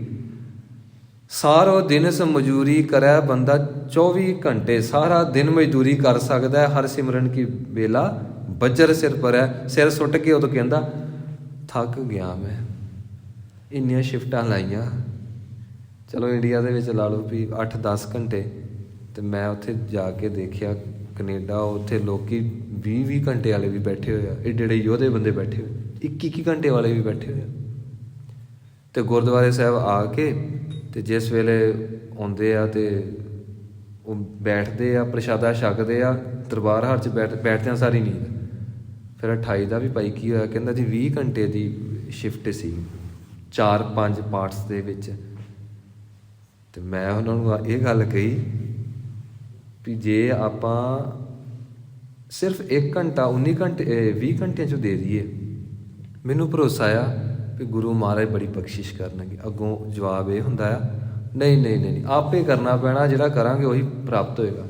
ਮਤਲਬ ਆਪਣੇ ਕੀਤੇ ਤੇ ਭਰੋਸਾ ਹੈ, ਰੱਬ ਦੇ ਕੀਤੇ ਤੇ ਨੂੰ ਕੋਈ ਭਰੋਸਾ ਨਹੀਂ। ਰੱਬ ਦੇ ਕੀਤੇ ਨੂੰ ਇੰਝ ਹੀ ਜਾਣਦਾ ਆ। ਰੱਬ ਦੇ ਕੀਤੇ ਨੂੰ ਜਾਣਦਾ ਕਿ ਇੱਕ ਆਖੀਏ ਜਿਹੜਾ ਮੈਂ ਕੀਤਾ ਤੇ ਉਹ ਪਹਾੜ ਆ। ਮਹਾਰਾਜ ਕਹਿੰਦੇ ਨੇ ਕਿ ਬੰਦਾ ਸਿਆਣਾ ਇਹ ਜਾਣ ਬੁੱਝ ਕੇ, ਕਬੀਰ ਮਨ ਜਾਣਤ ਸਭ ਬਾਤ, ਜਾਣਤ ਹੀ ਔਗਣ ਕਰੇ, ਜਾਣ ਕੇ ਔਗਣ ਕਰਦਾ ਹੈ। ਕਾਹੇ ਕੀ ਕੁਸਲਾਤ ਹਾਥ ਦੀਪ ਕੂਐ ਪਰੇ, ਹੱਥ ਦੇ ਦੀਵਾ ਫੜਿਆ ਤੇ ਖੂਹ ਜਾ ਕੇ ਡਿੱਗਿਆ ਤੇ ਕਹਿੰਦਾ ਰੱਬ ਨੇ ਸੁੱਟਣਾ ਹੀ ਸੀ। ਉਹ ਭਰਾਵਾ ਤੈਨੂੰ ਅੱਖਾਂ ਦਿੱਤੀਆਂ, ਤੈਨੂੰ ਦੀਵਾ ਪ੍ਰਕਾਸ਼ ਦਾ ਸਰੋਤ ਦਿੱਤਾ ਆ। ਗੁਰਬਾਣੀ ਸੀ ਜਗ ਮੈਂ ਚਾਨਣ ਕਰਮ ਵਸੈ ਮਨ, ਅੱਜ ਤੂੰ ਜਾਣ ਕੇ ਡਿੱਗਦਾ। ਪਤਾ ਵੀ ਹੈ ਕਿ BP ਵੱਧ ਜਾਂਦਾ ਆ, ਤੇ ਫਿਰ ਪਕੌੜੇ ਖਾਣੇ, ਤੇ ਫਿਰ ਤਲੀਆਂ ਚੀਜ਼ਾਂ ਖਾਣੀਆਂ, ਤੇ ਕਹਿਣਾ ਕੀ ਹੋਇਆ ਸੀ, ਪਤਾ ਹੀ ਨਹੀਂ ਰੱਬ ਨੇ ਕੀ ਕਰਤਾ। ਪਕੌੜੇ ਤੈਂ ਖਾਧੇ, ਜ਼ਬਾਨ ਦਾ ਸਵਾਦ ਤੂੰ ਪੂਰਾ ਕੀਤਾ, ਤੇ ਰੱਬ ਦਾ ਕੀ ਕਸੂਰ? ਜਿਹੜਾ ਮਾੜਾ ਕੰਮ ਰੱਬ ਦੇ ਸਿਰ ਮੜ ਦੋ, ਜਿਹੜਾ ਚੰਗਾ ਕੰਮ ਆ ਨਲਕਾ ਲਵਾਇਆ ਉਹ ਮੈਂ ਹੀ ਲਵਾਇਆ, ਰੱਬ ਕੌਣ ਹੁੰਦਾ? ਸੋ ਕਹਿਣ ਦਾ ਅਰਥ ਇਹ ਆ, ਬੰਦੇ ਦਾ ਸੁਭਾਅ ਇਹ ਪੱਕ ਗਿਆ ਕਿ ਜਿੰਨਾ ਦੋਸ਼ ਰੱਬ ਨੂੰ ਦੇ ਦਿਓ ਤੇ ਉਹ ਦਿੰਦਾ। ਪਤਾ ਕਿਉਂ? ਇਹਨੂੰ ਪਤਾ ਉਹਨੇ ਕਿਹੜਾ ਸਾਹਮਣੇ ਆਉਣਾ। ਜੇ ਸਾਹਮਣੇ ਆ ਕੇ ਅਗਲਾ ਪੁੱਛ ਲੈ ਇੱਧਰ ਆ, ਤੂੰ ਮੇਰੇ ਸਿਰ ਤੇ ਇਲਜ਼ਾਮ ਕਿਵੇਂ ਲਾਇਆ, ਪਤਾ ਉਹਨੇ ਆਉਣਾ ਹੀ ਨਹੀਂ, ਕਿਉਂਕਿ ਮੰਨੀ ਬੈਠਾ ਹੈ ਹੀ ਨਹੀਂ। ਜੇ ਮੰਨੀ ਬੈਠਾ ਹੈ ਹੀ ਨਹੀਂ ਤਾਂ ਹੀ ਇਲਜ਼ਾਮ ਲਾਉਂਦਾ। ਗਹਿਰੇ ਵਿੱਚ ਭਰੋਸਾ ਨਹੀਂ ਰੱਬ ਤੇ। ਗਹਿਰੇ ਦੀ ਗੱਲ ਕਰੀਏ, ਅੱਗੇ ਮਹਾਰਾਜ ਜੀ ਕੀ ਬਖਸ਼ਿਸ਼ ਕਰਦੇ ਆ, ਕੀਟਾਂ ਅੰਦਰ ਕੀਟ ਕਰ ਦੋਸ਼ੀ ਦੋਸ਼ ਧਰੇ। ਐਸਾ ਬੰਦਾ ਕੀੜਿਆਂ ਦਾ ਵੀ ਕੀੜਾ ਆ ਤੇ ਉਹਦੇ ਮਸਤਕ ਉੱਤੇ ਦੋਸ਼ ਲੱਗਾ ਹੈ ਰੱਬ ਨੂੰ ਭੁੱਲਣ ਦਾ। ਨਾਨਕ ਨਿਰਗੁਣ ਗੁਣ ਕਰੇ, ਗੁਣਵੰਤਿਆ ਗੁਣ ਦੇ। ਤੇ ਕਹਿਣ ਲੱਗੇ ਪਰਮੇਸ਼ਵਰ ਦਾ ਸੁਭਾਅ ਐਸਾ ਆ, ਉਹ ਪਾਪੀਆਂ ਨੂੰ ਵੀ ਸਵਾਸ ਦਿੰਦਾ ਆ, ਉਹ ਪਾਪੀਆਂ ਨੂੰ ਵੀ ਪ੍ਰਸ਼ਾਦਾ ਦਿੰਦਾ ਆ, ਪਾਪੀਆਂ ਨੂੰ ਵੀ ਧਰਤੀ ਦਿੰਦਾ ਆ ਰਹਿਣ ਵਾਸਤੇ, ਪਾਪੀਆਂ ਨੂੰ ਵੀ ਸਾਰਾ ਕੁਝ ਦਿੰਦਾ ਹੈ, ਤੇ ਪੁੰਨੀਆਂ ਨੂੰ ਵੀ ਦਿੰਦਾ ਹੈ, ਸਾਧੂਆਂ ਨੂੰ ਵੀ ਦਿੰਦਾ, ਚੋਰਾਂ ਨੂੰ ਵੀ ਦਿੰਦਾ, ਚੰਗਿਆਂ ਨੂੰ ਵੀ ਦਿੰਦਾ, ਮੰਦਿਆਂ ਨੂੰ ਵੀ ਦਿੰਦਾ, ਕਿਉਂਕਿ ਸਾਰੇ ਉਹਦੇ ਪੁੱਤਰ ਨੇ, ਬੱਚੇ ਨੇ। ਜਿਨ੍ਹਾਂ ਕੋਲ ਗੁਣ ਕੋਈ ਨਹੀਂ ਉਹਨਾਂ ਨੂੰ ਵੀ ਗੁਣ ਦਿੰਦਾ। ਹੁਣ ਸਾਡੇ ਵਿੱਚ ਕੋਈ ਗੁਣ ਹੈ? ਪਰ ਮਹਾਰਾਜ ਜੀ ਬਖਸ਼ਿਸ਼ ਕਰ ਰਹੇ ਆ, ਬਾਣੀ ਜਪਾ ਰਹੇ ਆ। ਇਹਦਾ ਮਤਲਬ ਸਾਡੇ ਵਰਗੇ ਨਿਰਗੁਣਿਆਰਿਆਂ ਨੂੰ ਗੁਣ ਦੇ ਰਿਹਾ, ਤੇ ਗੁਣਵੰਤਿਆ ਗੁਣ ਦੇ, ਤੇ ਜਿਹੜੇ ਗੁਣੀ ਬੰਦੇ ਬ੍ਰਹਮ ਗਿਆਨੀ ਆ ਉਹਨਾਂ ਉੱਤੇ ਹੋਰ ਬਖਸ਼ਿਸ਼ ਕਰੀ ਜਾਂਦਾ ਹੈ। ਹਾਂਜੀ। ਤੇਹਾ ਕੋਇ ਨ ਸੁਝਈ, ਚਿਤਿ ਗੁਣ ਕੋਇ ਕਰੇ। ਪਰਮੇਸ਼ਵਰ ਵਰਗਾ ਕੋਈ ਵੀ ਦੂਜਾ ਹੋ ਨਹੀਂ ਸਕਦਾ ਜਿਹੜਾ ਨਿਰਗੁਣਿਆਰਿਆਂ ਉੱਤੇ ਗੁਣ ਕਰੇ। ਤੇ ਕਹਿੰਦੇ ਨੇ ਜੇਕਰ ਇਹ ਸਾਨੂੰ ਭਰੋਸਾ ਹੋ ਜਾਏ ਕਿ ਉਹ ਵਾਕਈ ਦਾ ਬਲਵਾਨ ਆ, ਤੇ ਫਿਰ ਕਰਨਾ ਕੀ ਚਾਹੀਦਾ? ਭਰੋਸੇ ਦੀ ਨਿਸ਼ਾਨੀ ਫਿਰ ਬੰਦਾ ਬਹਿ ਜਾਂਦਾ ਹੈ ਕਿ ਤੇਰੀ ਬਾਣੀ ਕਹਿੰਦੀ ਆ, ਤੂੰ ਹੀ ਕਹਿੰਦਾ ਆ, ਕਿ ਸਰਬ ਕਲਾ ਸਮਰੱਥ ਆ ਮੈਂ ਸੋਧਿਆ ਅਰਦਾਸਾ। ਅੱਜ ਤੋਂ ਬਾਅਦ ਗੁਰੂ ਦਾ ਸ਼ਬਦ ਦਾ ਜਾਪ ਸ਼ੁਰੂ। ਫਿਰ ਮਹਾਰਾਜ ਬਖਸ਼ਿਸ਼ ਕਰਦੇ ਆ। ਹਾਂਜੀ। ਸੁਣਿਆ ਸਿੱਧ ਪੀਰ ਸੁਰਨਾਥ, ਸੁਣਿਆ ਧਰਤ ਧਵਲ ਆਕਾਸ। ਇੱਥੇ ਜੋ ਸੁਣਿਆ ਸ਼ਬਦ ਹੈ ਇਹਦੇ ਇੱਥੇ ਵੱਡਾ ਵਿਸ਼ਰਾਮ। ਸੁਣਿਆ ਸਿੱਧ ਪੀਰ ਸੁਰਨਾਥ, ਸੁਣਿਆ ਧਰਤ ਧਵਲ ਆਕਾਸ। ਇੱਥੇ ਜੋ ਸੁਣਨ ਦਾ ਅਰਥ ਹੈ ਇਹ ਹੈ ਅਸੀਂ ਆਪਣੇ ਇਹਨਾਂ ਚਮੜੇ ਦੇ ਕੰਨਾਂ ਦੇ ਰਾਹੀਂ, ਇਹ ਤਾਂ ਇੱਕ ਦਰਵਾਜ਼ੇ ਦੀ ਤਰ੍ਹਾਂ ਨੇ ਨਾ, ਬੰਦਾ ਮਰ ਜਾਂਦਾ ਹੈ, ਆਤਮਾ ਨਿਕਲ ਜਾਂਦੀ ਤੇ ਫਿਰ ਕੰਨ ਤੇ ਉਹਦੇ ਚੰਗੇ ਭਲੇ ਸਾਬਤ ਆ। ਉੱਥੇ ਬੰਦਾ ਕਹੀ ਜਾਵੇ ਕਿ ਉਦੋਂ ਤੇ ਤੂੰ ਕੁਝ ਸੁਣਿਆ ਨਹੀਂ, ਹੁਣ ਹੀ ਚੰਗਾ ਸੁਣ ਲਿਆ। ਸੁਣਨ ਵਾਲਾ ਕੋਈ ਹੋਰ ਆ। ਇਹ ਕੰਨ ਤੇ ਇੱਕ ਦਰਵਾਜ਼ੇ ਖਿੜਕੀਆਂ ਦੀ ਤਰ੍ਹਾਂ ਆ। ਮਹਾਰਾਜ ਜੀ ਕਹਿੰਦੇ ਨੇ ਕੰਨਾਂ ਰਾਹੀਂ ਸੁਣ ਕੇ ਤੂੰ ਗੁਰੂ ਦੇ ਸ਼ਬਦ ਵਿੱਚ ਸੁਰਤ ਨੂੰ ਜੋੜ। ਸੁਰਤ ਨੂੰ ਜੋੜਨ ਤੋਂ ਬਾਅਦ ਭਰੋਸਾ ਪੈਦਾ ਹੁੰਦਾ ਹੈ। ਭਰੋਸੇ ਦੇ ਵਿੱਚੋਂ ਪ੍ਰਤੀਤ ਪੈਦਾ ਹੁੰਦੀ ਆ ਤੇ ਪ੍ਰਤੀਤ ਤੋਂ ਬਾਅਦ ਫਿਰ ਪ੍ਰੀਤ ਪੈਦਾ ਹੁੰਦੀ ਹੈ। ਪ੍ਰੀਤ ਤੇ ਕਹਿੰਦੇ ਨੇ ਜਿਸ ਵੇਲੇ ਪ੍ਰੀਤ ਪੈਦਾ ਹੋਈ ਉਸ ਅਵਸਥਾ ਨੂੰ ਕਹਿੰਦੇ ਨੇ ਸੁਣਿਆ। ਇਹ ਅਵਸਥਾ ਆ, ਇਹ ਇਕੱਲਾ ਕੰਨਾਂ ਨਾਲ ਸੁਣਨ ਦੀ ਗੱਲ ਨਹੀਂ ਹੈ। ਸੁਣਿਆ ਸਿੱਧ, ਇਹਨੂੰ ਸਿੱਧ ਕਹਿਣਾ, ਸਿੱਧ ਨਹੀਂ ਕਹਿਣਾ। ਸੁਣਿਆ ਸਿੱਧ ਪੀਰ ਸੁਰਨਾਥ। ਜਿਸ ਵੇਲੇ ਗੁਰੂ ਬਖਸ਼ਿਸ਼ ਕਰਦਾ ਹੈ ਤੇ ਫਿਰ ਐਸਾ ਮਨੁੱਖ ਸਿੱਧ ਬਣ ਜਾਂਦਾ ਹੈ। ਸਿੱਧ ਦਾ ਅਰਥ ਅਸੀਂ ਸੌਖੇ ਢੰਗ ਨਾਲ ਸਮਝ ਲਈਏ। ਇੱਕ ਹੁੰਦਾ ਸੰਸਾਰੀ ਬੰਦਾ, ਸੰਸਾਰੀ ਫਿਰ ਜਗਿਆਸੂ ਬਣਦਾ, ਜਗਿਆਸੂ ਤੋਂ ਬਾਅਦ ਫਿਰ ਉਹ ਸਿੱਖ ਬਣਦਾ, ਸਿੱਖ ਤੋਂ ਬਾਅਦ ਫਿਰ ਉਹ ਗੁਰਸਿੱਖ ਬਣਦਾ। ਗੁਰਸਿੱਖ ਕੀ ਆ? Last stage. ਗੁਰਸਿੱਖ ਬਣ ਗਿਆ ਮਤਲਬ ਉਹਦੀ ਘਾਲਣਾ ਥਾਏ ਪੈ ਗਈ। ਕਲਗੀਧਰ ਪਾਤਸ਼ਾਹ ਜੀ ਨੇ ਇਸ ਸ਼ਬਦ ਨੂੰ ਫਿਰ ਦੂਜੇ ਢੰਗ ਦੇ ਨਾਲ ਨਿਰੂਪਣ ਕੀਤਾ। ਮਹਾਰਾਜ ਜੀ ਨੇ ਕਿਹਾ ਕਿ ਗੁਰਸਿੱਖ, ਸਿੱਖ ਤੋਂ ਬਾਅਦ ਫਿਰ ਸਿੰਘ, ਸਿੰਘ ਤੋਂ ਬਾਅਦ ਫਿਰ ਖਾਲਸਾ। ਖਾਲਸਾ ਬਣਨ ਦਾ ਅਰਥ ਕੀ ਆ? ਹੁਣ ਇਹਦੀ ਘਾਲਣਾ ਥਾਏ ਪੈ ਗਈ ਹੈ। ਜੋ ਇਹਨੇ ਜਪ ਤਪ ਕੀਤਾ ਨੂੰ ਫਰੂਟ ਮਿਲ ਗਿਆ ਆ। ਕਹਿੰਦੇ ਤੂੰ ਗੁਰੂ ਦੇ ਸ਼ਬਦ ਨੂੰ ਪ੍ਰੇਮ ਪ੍ਰਤੀਤ ਸ਼ਰਧਾ ਦੇ ਨਾਲ ਸੁਣ। ਜਦੋਂ ਤੈਨੂੰ ਅਵਸਥਾ ਪ੍ਰਾਪਤ ਹੋ ਗਈ, ਅੰਦਰੋਂ ਹੀ ਗੁਰੂ ਦੀ ਉਹ ਸ਼ਕਤੀ ਪ੍ਰਗਟ ਹੁੰਦੀ ਹੈ, ਉਹ ਸਾਨੂੰ ਅੰਦਰੋਂ ਸੁਣਦੀ ਹੈ। ਅਸੀਂ ਰਿਕਾਰਡਿੰਗ ਬਹੁਤ ਕੀਤੀ ਹੋਈ ਆ। ਜੇ ਮਾੜੀਆਂ ਗਲਤ ਚੀਜ਼ਾਂ ਦੇਖੀਆਂ ਉਹ ਰਿਕਾਰਡਿੰਗ ਪਈ ਅੰਦਰ, ਤੇ ਉਹ ਡਿਲੀਟ ਹੋਣੀ ਤਾਂ ਜੇ ਅਸੀਂ ਐਂਟੀਵਾਇਰਸ ਪਾਵਾਂਗੇ, ਭਾਵ ਕਿ ਗੁਰੂ ਦਾ ਸ਼ਬਦ ਐਂਟੀਵਾਇਰਸ ਦਾ ਕੰਮ ਕਰਦਾ।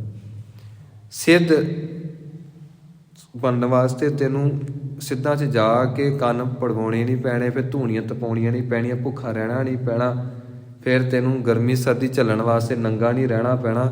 ਕਹਿਣ ਲੱਗੇ ਤੂੰ ਸਿਰਫ ਆਪਣੇ ਗੁਰੂ ਦੇ ਸ਼ਬਦ ਨੂੰ ਪ੍ਰੇਮ ਨਾਲ ਸੁਣ, ਤੂੰ ਸਿੱਧ ਬਣ ਜਾਏਗਾ।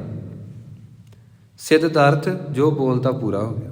ਪੀਰ, ਪੀਰ ਦਾ ਅਰਥ ਜੋ ਦੂਜੇ ਦੀ ਪੀੜ ਨੂੰ ਹਰਨ ਦੀ ਸ਼ਕਤੀ ਰੱਖਦਾ ਹੋਵੇ, ਤੂੰ ਪੀਰ ਬਣ ਜਾਏਗਾ। ਅੱਗੇ ਸੁਰ, ਸੁਰ ਕਹਿੰਦੇ ਨੇ ਦੇਵਤੇ ਨੂੰ, ਕਹਿੰਦੇ ਫਿਰ ਤੂੰ ਦੇਵਤਾ ਬਣ ਜਾਏਗਾ। ਦੇਵਤੇ ਦਾ ਅਰਥ ਜੋ ਵੀ ਖਿਆਲ ਆਇਆ ਪੂਰਾ ਹੋ ਗਿਆ, ਦੂਜੇ ਨੂੰ ਕੁਝ ਨਾ ਕੁਝ ਦੇਣਾ। ਫਿਰ ਨਾਥ, ਨਾਥ ਇਹ ਬੜੀ ਵੱਡੀ ਹਾਈ ਡਿਗਰੀ ਆ। ਹਾਇਰ ਐਜੂਕੇਸ਼ਨ ਨੂੰ ਜਿਹੜਾ ਬੰਦਾ ਪ੍ਰਾਪਤ ਹੋ ਜਾਂਦਾ ਆ ਉਸ ਬੰਦੇ ਨੂੰ ਨਾਥ ਕਹਿੰਦੇ ਨੇ। ਇਹ ਜੋਗੀਆਂ ਦੇ ਵਿੱਚ ਇੱਕ ਡਿਗਰੀ ਆ। ਕਹਿੰਦੇ ਨੇ ਫਿਰ ਤੂੰ ਨਾਥ ਬਣ ਜਾਏਗਾ ਤੇ ਕਰਨਾ ਕੀ ਪੈਣਾ? ਧਿਆਨ ਨਾਲ ਗੁਰੂ ਦਾ ਸ਼ਬਦ ਸੁਣਨਾ ਪੈਣਾ। ਸੁਣਿਆ ਧਰਤ ਧਵਲ ਆਕਾਸ। ਤੂੰ ਆਪਣੇ ਗੁਰੂ ਦੀ ਬਾਣੀ ਸੁਣ, ਪ੍ਰੇਮ ਨਾਲ ਸੁਣ, ਗੁਰੂ ਮੰਤਰ ਸੁਣ, ਮੂਲ ਮੰਤਰ ਸੁਣ, ਸ਼੍ਰੀ ਜਪਜੀ ਸਾਹਿਬ ਦਾ ਪਾਠ ਸੁਣ, ਤੇ ਇਹ ਸੁਣ ਗੁਰੂ ਬੋਲਦਾ ਪਿਆ ਤੇ ਮੇਰੇ ਵਿੱਚ ਹੁਣ ਵਰਤ ਰਿਹਾ ਤੇ ਤਾਂ ਸੁਣ ਰਿਹਾ ਮੈਂ, ਨਹੀਂ ਤੇ ਮੈਂ ਸੁਣ ਨਹੀਂ ਸਕਦਾ। ਬੜੀ ਬਖਸ਼ਿਸ਼ ਆ ਮਹਾਰਾਜ ਜੀ ਦੀ।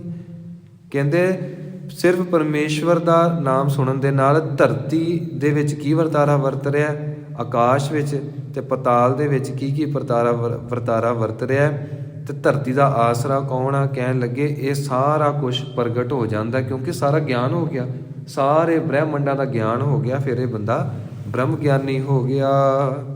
ਸੁਣਿਆ ਦੀਪ ਲੋਕ ਪਾਤਾਲ। ਪਰਮੇਸ਼ਵਰ ਦੀ ਕਿਰਪਾ ਦੇ ਨਾਲ ਸਾਰੇ ਆਸੇ-ਪਾਸੇ ਚੌਗਿਰਦੇ ਦਾ ਪਤਾ ਲੱਗ ਜਾਂਦਾ ਹੈ ਕਿ ਦੀਪਾਂ ਦੇ ਵਿੱਚ ਕੀ ਹੋ ਰਿਹਾ ਹੈ। ਕਈ ਅਰਬਾਂ ਲੋਕ ਨੇ, ਕਹਿੰਦੇ ਨੇ ਕਿ ਲੋਕਾਂ 'ਚ ਕੀ ਵਰਤ ਰਿਹਾ ਹੈ, ਤੇ ਪਤਾਲ ਵੀ ਲੱਖਾਂ ਹੀ ਪਤਾਲ ਨੇ, ਕੋਈ ਗਿਣਤੀ ਨਹੀਂ। ਤੇ ਫਿਰ ਪਤਾ ਲੱਗਦਾ ਹੈ ਕਿ ਉਹ ਮੇਰਾ ਮਾਲਕ ਤੇ ਸਾਰਿਆਂ ਦੇ ਵਿੱਚ ਵਿਆਪਕ ਹੈ। ਮੰਦਾ ਕਿਸ ਨੂੰ ਕਹੀ ਹੈ ਜੇ ਸਭਨਾ ਸਾਹਿਬ ਏਕ, ਸਾਰਿਆਂ ਵਿੱਚ ਇੱਕ ਵਸ ਰਿਹਾ। ਹਾਂਜੀ। ਸੁਣਿਆ ਪੋਹ ਨ ਸਕਾ ਕਾਲ। ਕਹਿਣ ਲੱਗੇ ਤੂੰ ਇੱਕ ਵਾਰੀ ਗੁਰੂ ਦੇ ਸ਼ਬਦ ਨੂੰ ਸੁਣ ਕੇ ਰਿਕਾਰਡਿੰਗ ਅੰਦਰ ਕਰੀ ਜਾ, ਅੰਦਰ ਖੇਡ ਵਰਤ ਜਾਣੀ ਆ, ਪ੍ਰਕਾਸ਼ ਇੱਕਦਮ ਪ੍ਰਗਟ ਹੋਣਾ, ਇੱਕ ਜਵਾਲਾਮੁਖੀ ਤਰ੍ਹਾਂ ਅੰਦਰੋਂ ਨਾਮ ਦਾ ਚਸ਼ਮਾ ਪ੍ਰਗਟ ਹੋਣਾ ਆ। ਜਿਵੇਂ ਜਵਾਲਾਮੁਖੀ ਫਟਦਾ ਆ ਤੇ ਅੰਦਰੋਂ ਲਾਵਾ ਨਿਕਲਦਾ ਆ, ਤੇ ਜਿਹੜੀ ਚੀਜ਼ ਆ ਜੇ ਤੇ ਉਹਨੂੰ ਤਹਿਸ ਨਹਿਸ ਕਰ ਦਿੰਦਾ ਆ। ਭਾਵੇਂ ਲੋਹਾ ਮਿਲੇ ਉਹ ਲੋਹੇ ਨੂੰ ਪਿਘਲਾ ਦਿੰਦਾ ਆ। ਕਹਿੰਦੇ ਇਸੇ ਤਰ੍ਹਾਂ ਗੁਰੂ ਦਾ ਸ਼ਬਦ ਪ੍ਰਗਟ ਹੁੰਦਾ, ਸਾਰੀਆਂ ਵਾਸ਼ਨਾਵਾਂ, ਸਾਰੇ ਪੁਰਾਣੇ ਜਨਮਾਂ ਦੇ ਕਰਮ ਸਾਰੇ ਖਤਮ ਹੋ ਜਾਂਦੇ ਨੇ। ਫਿਰ ਬੰਦੇ ਨੂੰ ਮੌਤ ਦਾ ਡਰ ਖਤਮ ਹੋ ਜਾਂਦਾ ਹੈ, ਕਿਉਂਕਿ ਅਸਲ ਵਿੱਚ ਮੌਤ ਹੈ ਹੀ ਨਹੀਂ। ਇਹ ਸਿਰਫ ਸਾਨੂੰ ਸਮਝਾਉਣ ਵਾਸਤੇ ਇੱਕ ਸੱਚੇ ਪਾਤਸ਼ਾਹ ਨੇ ਸੰਸਾਰੀ ਲੋਕਾਂ ਦੇ ਵਿੱਚ ਵਿਚਰ ਕੇ ਦੇਖਿਆ ਨਾ, ਲੋਕੀ ਮੌਤ ਤੋਂ ਡਰਦੇ ਆ, ਤੇ ਮਹਾਰਾਜ ਜੀ ਨੇ ਫਿਰ ਆਖਿਆ ਇਹਨਾਂ ਨੂੰ ਸਮਝੀ ਤਾਂ ਲੱਗਣੀ ਆ, ਇਹਨਾਂ ਦੇ ਹਿਸਾਬ ਨਾਲ ਹੀ ਸਮਝਾਉਣਾ ਪੈਣਾ। ਫਿਰ ਪਤਾ ਲੱਗਦਾ ਕਿ ਕਾਲ ਜੋ ਹੈ ਨਾ, ਮੌਤ ਹੈ, ਇਹਦਾ ਤੇ ਮੇਰੇ ਤੇ ਪ੍ਰਭਾਵ ਹੀ ਕੋਈ ਨਹੀਂ। ਸਰੀਰ ਤੇ ਪ੍ਰਭਾਵ ਆ, ਆਤਮਾ ਤੇ ਕੋਈ ਪ੍ਰਭਾਵ ਨਹੀਂ ਹੈ, ਆਤਮਾ ਤੇ ਕੋਈ ਪ੍ਰਭਾਵ ਨਹੀਂ ਹੈ। ਇਸ ਕਰਕੇ ਫਿਰ ਪਰਮੇਸ਼ਵਰ ਦਾ ਨਾਮ ਸੁਣਨ ਦੇ ਨਾਲ ਬੰਦੇ ਨੂੰ ਕਾਲ ਛੂਹ ਨਹੀਂ ਸਕਦਾ, ਮੌਤ ਦਾ ਡਰ ਖਤਮ ਹੋ ਜਾਂਦਾ ਹੈ। ਨਾਨਕ ਭਗਤਾ ਸਦਾ ਵਿਗਾਸ, ਸੁਣਿਆ ਦੁਖ ਪਾਪ ਕਾ ਨਾਸ। ਜਿਹੜੇ ਭਗਤੀ ਕਰਨ ਵਾਲੇ ਨੇ ਉਹਨਾਂ ਦੇ ਅੰਦਰ ਹਰ ਦਮ ਖੁਸ਼ੀਆਂ ਖੇੜੇ ਵਰਤਦੇ ਰਹਿੰਦੇ ਨੇ, ਕਿਉਂਕਿ ਸਾਰੀਆਂ ਖੁਸ਼ੀਆਂ ਸਾਰੇ ਖੇੜੇ ਪਰਮੇਸ਼ਵਰ ਦੇ ਨਾਮ ਵਿੱਚ। ਭਗਤੀ ਵਾਲੇ ਨੂੰ ਭਰੋਸਾ ਇੰਨਾ ਵੱਜ ਗਿਆ ਕਿ ਉਹ ਨਾਮ ਹੀ ਜਪੀ ਜਾਂਦਾ ਹੈ। ਸੁਣਿਆ ਦੁਖ ਪਾਪ ਕਾ ਨਾਸ, ਪਰਮੇਸ਼ਵਰ ਦਾ ਨਾਮ ਸੁਣਦਿਆਂ ਸਾਰ ਸਾਰੇ ਦੁੱਖਾਂ ਸਾਰੇ ਪਾਪਾਂ ਦਾ ਨਾਸ਼ ਹੋ ਜਾਂਦਾ। ਪਰ ਉਹ ਸੁਣਨ ਵਾਸਤੇ ਸਾਨੂੰ ਗੁਰੂ ਦੀ ਬਾਣੀ ਬਾਰ-ਬਾਰ ਜਪਣੀ ਪਏਗੀ, ਬਾਰ-ਬਾਰ ਸਿਮਰਨ ਕਰਨਾ ਪੈਣਾ। ਹੁਣ ਜੇਕਰ ਵਿਦੇਸ਼ਾਂ ਵਿੱਚ ਕਿਤੇ ਘਰ ਲੈਣਾ ਪਵੇ ਨਾ, 12 ਮਿਲੀਅਨ ਦਾ ਘਰ, ਆਖੇ ਜੀ ਕਰ ਲਓ 35 ਸਾਲ ਦੀਆਂ ਕਿਸ਼ਤਾਂ, 40 ਸਾਲ ਦੀਆਂ ਕਿਸ਼ਤਾਂ। ਫਿਰ ਬੰਦੇ ਦਾ ਧਿਆਨ ਹੁੰਦਾ ਹੈ ਕਿ ਕਿਸ਼ਤਾਂ ਤੇ ਘਰ ਲਿਆ, ਕਿਸ਼ਤਾਂ ਤੇ ਕਾਰ ਲਈ ਆ, ਇਹਦੀ ਇੰਸ਼ੋਰੈਂਸ ਹੀ ਬੜੀ ਮਹਿੰਗੀ ਆ, 12-12 14-14 ਹਜ਼ਾਰ। ਫਿਰ ਬੰਦਾ ਪਤਾ ਕਰਦਾ, ਬੰਦਾ ਫਿਰ ਐਫਰਟ ਕਰਦਾ, ਮਿਹਨਤ ਕਰਦਾ। ਜੇ ਕੁਝ ਕਰਾਂਗੇ ਕਮਾਵਾਂਗੇ ਉਹੀ ਖਾਵਾਂਗੇ, ਫਿਰ ਉਹੀ ਅਸੀਂ ਅੱਗੇ ਲਾਵਾਂਗੇ ਆਪਣੀ ਇੰਸਟਾਲਮੈਂਟਸ ਜਿੰਨੀਆਂ ਵੀ। ਬੰਦੇ ਨੂੰ ਇੰਨੀ ਸਮਝ ਹੈ ਵੀ ਘਰ ਲਿਆ ਆ, ਕਾਰ ਲਈ ਆ, ਇਹਨਾਂ ਨੇ ਕਾਰ ਨੇ ਮੈਨੂੰ ਸੁੱਖ ਦਿੱਤਾ ਤੇ ਮੈਂ ਹੁਣ ਨਾ ਇਹਦਾ ਮੁਆਵਜ਼ਾ ਵਾਪਸ ਕਰਨਾ ਆ। ਤੇ ਬੰਦਾ ਵੇਖੋ ਕਿੰਨਾ ਐਫਰਟ ਕਰਦਾ, ਤੇ ਰੱਬ ਤੱਕ ਪਹੁੰਚਣਾ ਨੂੰ ਫਿਕਰ ਹੀ ਕੋਈ ਨਹੀਂ, ਆਪੇ ਹੀ ਕਰ ਦੂ, ਕੋਈ ਗੱਲ ਨਹੀਂ। ਉਹਨੂੰ ਚਾਹੀਦਾ ਆ, ਉਹ ਜਦ ਸਾਨੂੰ ਲੋੜ ਹੀ ਨਹੀਂ ਰੱਬ ਦੀ, ਉਹਨੂੰ ਲੋੜ ਆ। ਸ਼ਾਇਦ ਉਹਦਾ ਕੋਈ ਕੰਮ ਅਟਕਿਆ ਹੋਵੇ, ਹੋ ਸਕਦਾ ਨਾ ਉਹਦਾ ਕੋਈ ਕੰਮ ਅੜਿਆ ਹੋਵੇ, ਤੇ ਉਹ ਮੈਨੂੰ ਆ ਕੇ ਮਿਲੇ, ਉਹ ਮੈਨੂੰ ਆ ਕੇ ਦਰਸ਼ਨ ਦੇਵੇ, ਉਹੀ ਕਵੇ ਹਾਂ ਬਈ ਕਾਕਾ ਮੈਨੂੰ ਤੇਰੀ ਬੜੀ ਲੋੜ ਸੀ, ਆ ਜਾ। ਉਹਨੂੰ ਕੋਈ ਲੋੜ ਨਹੀਂ ਆ, ਪਰ ਫਿਕਰ ਬਹੁਤ ਕਰਦਾ ਪਰਮੇਸ਼ਵਰ, ਹਰਦਮ ਸਾਡਾ ਫਿਕਰ ਕਰਦਾ। ਸੰਸਾਰੀ ਚੀਜ਼ਾਂ ਵਾਸਤੇ ਬੰਦਾ ਇੰਨੀ ਮਿਹਨਤ ਕਰਦਾ, ਇੰਨੀ ਮਿਹਨਤ ਕਰਦਾ। ਇੱਥੇ 2-3 ਇੱਕ ਬੰਦੇ ਹੈ ਅਮਰੀਕਾ 'ਚ, ਟਰੱਕ ਚਲਾਏ ਉਹਨਾਂ ਨੇ, 10 ਸਾਲਾਂ ਬਾਅਦ ਮੈਂਟਲੀ ਅਪਸੈਟ ਹੋ ਗਏ। ਇੱਥੇ ਨਾਲ ਹੀ ਪਿੰਡ ਬਡਿਆਣੇ ਪਿੰਡ ਆ, ਉਹ ਮੈਂਟਲੀ ਅਪਸੈਟ ਹੋ ਗਏ। ਮਤਲਬ 50% ਠੀਕ ਆ, 50% ਉਹ ਆਪ ਹੀ ਕਹਿੰਦੇ ਕਿ ਅਸੀਂ ਅਪਸੈਟ ਹੋ ਗਏ। ਕਿਉਂ? ਦਿਨੇ ਵੀ ਲੋਡ ਲੈ ਕੇ ਜਾ ਰਹੇ ਆ, ਫਿਰ ਬਾਅਦ 'ਚੋਂ ਪਹਿਲਾਂ ਚੱਲਦੀਆਂ ਸੀ ਉਹ ਹੱਥਾਂ ਦੇ ਨਾਲ ਸਾਰੀ ਫਾਈਲ ਫਿਲ ਕਰਦੇ ਸੀ, ਹੁਣ ਤਾਂ ਸਿਸਟਮ ਹੋਰ ਚੱਲ ਪਿਆ। ਅਤੇ ਉਹ ਕਹਿੰਦੇ ਵੀ ਆਪਾਂ ਇੱਦਾਂ ਹੀ ਸਾਰੀ ਰਾਤ ਚੱਲਦੇ ਰਹਿਣਾ, ਸਾਰਾ ਦਿਨ ਚੱਲਦੇ ਰਹਿਣਾ, ਵੀ ਛੇਤੀ ਲੋਡ ਲੈ ਕੇ ਛੇਤੀ ਵਾਪਸ ਆ ਜਾਈਏ। ਕਹਿੰਦੇ ਪੈਸਾ ਬਹੁਤ ਕਮਾਇਆ, ਦਿਮਾਗ 'ਤੇ ਅਸਰ ਹੋ ਗਿਆ। ਉਹ ਡਰਿੰਕ ਪੀਂਦੇ ਰਹੇ, ਐਨਰਜੀ ਡਰਿੰਕ, ਅਤੇ ਉਹ ਚੰਗੇ ਥੋੜ੍ਹਾ ਹੁੰਦੇ ਆ। ਅਤੇ ਜੇਕਰ ਨੀਂਦ ਨੂੰ ਖਤਮ ਕਰਨਾ ਹੋਵੇ ਤਾਂ ਸਾਰਿਆਂ ਨਾਲ ਵਧੀਆ ਹੈ ਪਾਣੀ, ਜਲ ਛਕੀ ਜਾਓ, ਨੀਂਦ ਨਹੀਂ ਹੁੰਦੀ। ਆਕਸੀਜਨ ਜਦੋਂ ਸਾਡੇ ਬ੍ਰੇਨ 'ਚ ਘੱਟ ਜਾਂਦੀ ਹੈ, ਉਸ ਵੇਲੇ ਬੰਦੇ ਨੂੰ ਸੁਸਤੀ ਆਉਂਦੀ ਹੈ। ਜਲ ਛਕੀ ਜਾਓ, ਨਹੀਂ ਹੁੰਦੀ ਨੀਂਦ। ਪਰ ਤੁਹਾਨੂੰ ਭਰੋਸਾ ਕਰਨਾ ਪੈਣਾ ਕਿ ਜਲ ਛਕਣ ਨਾਲ ਨਹੀਂ ਹੁੰਦੀ।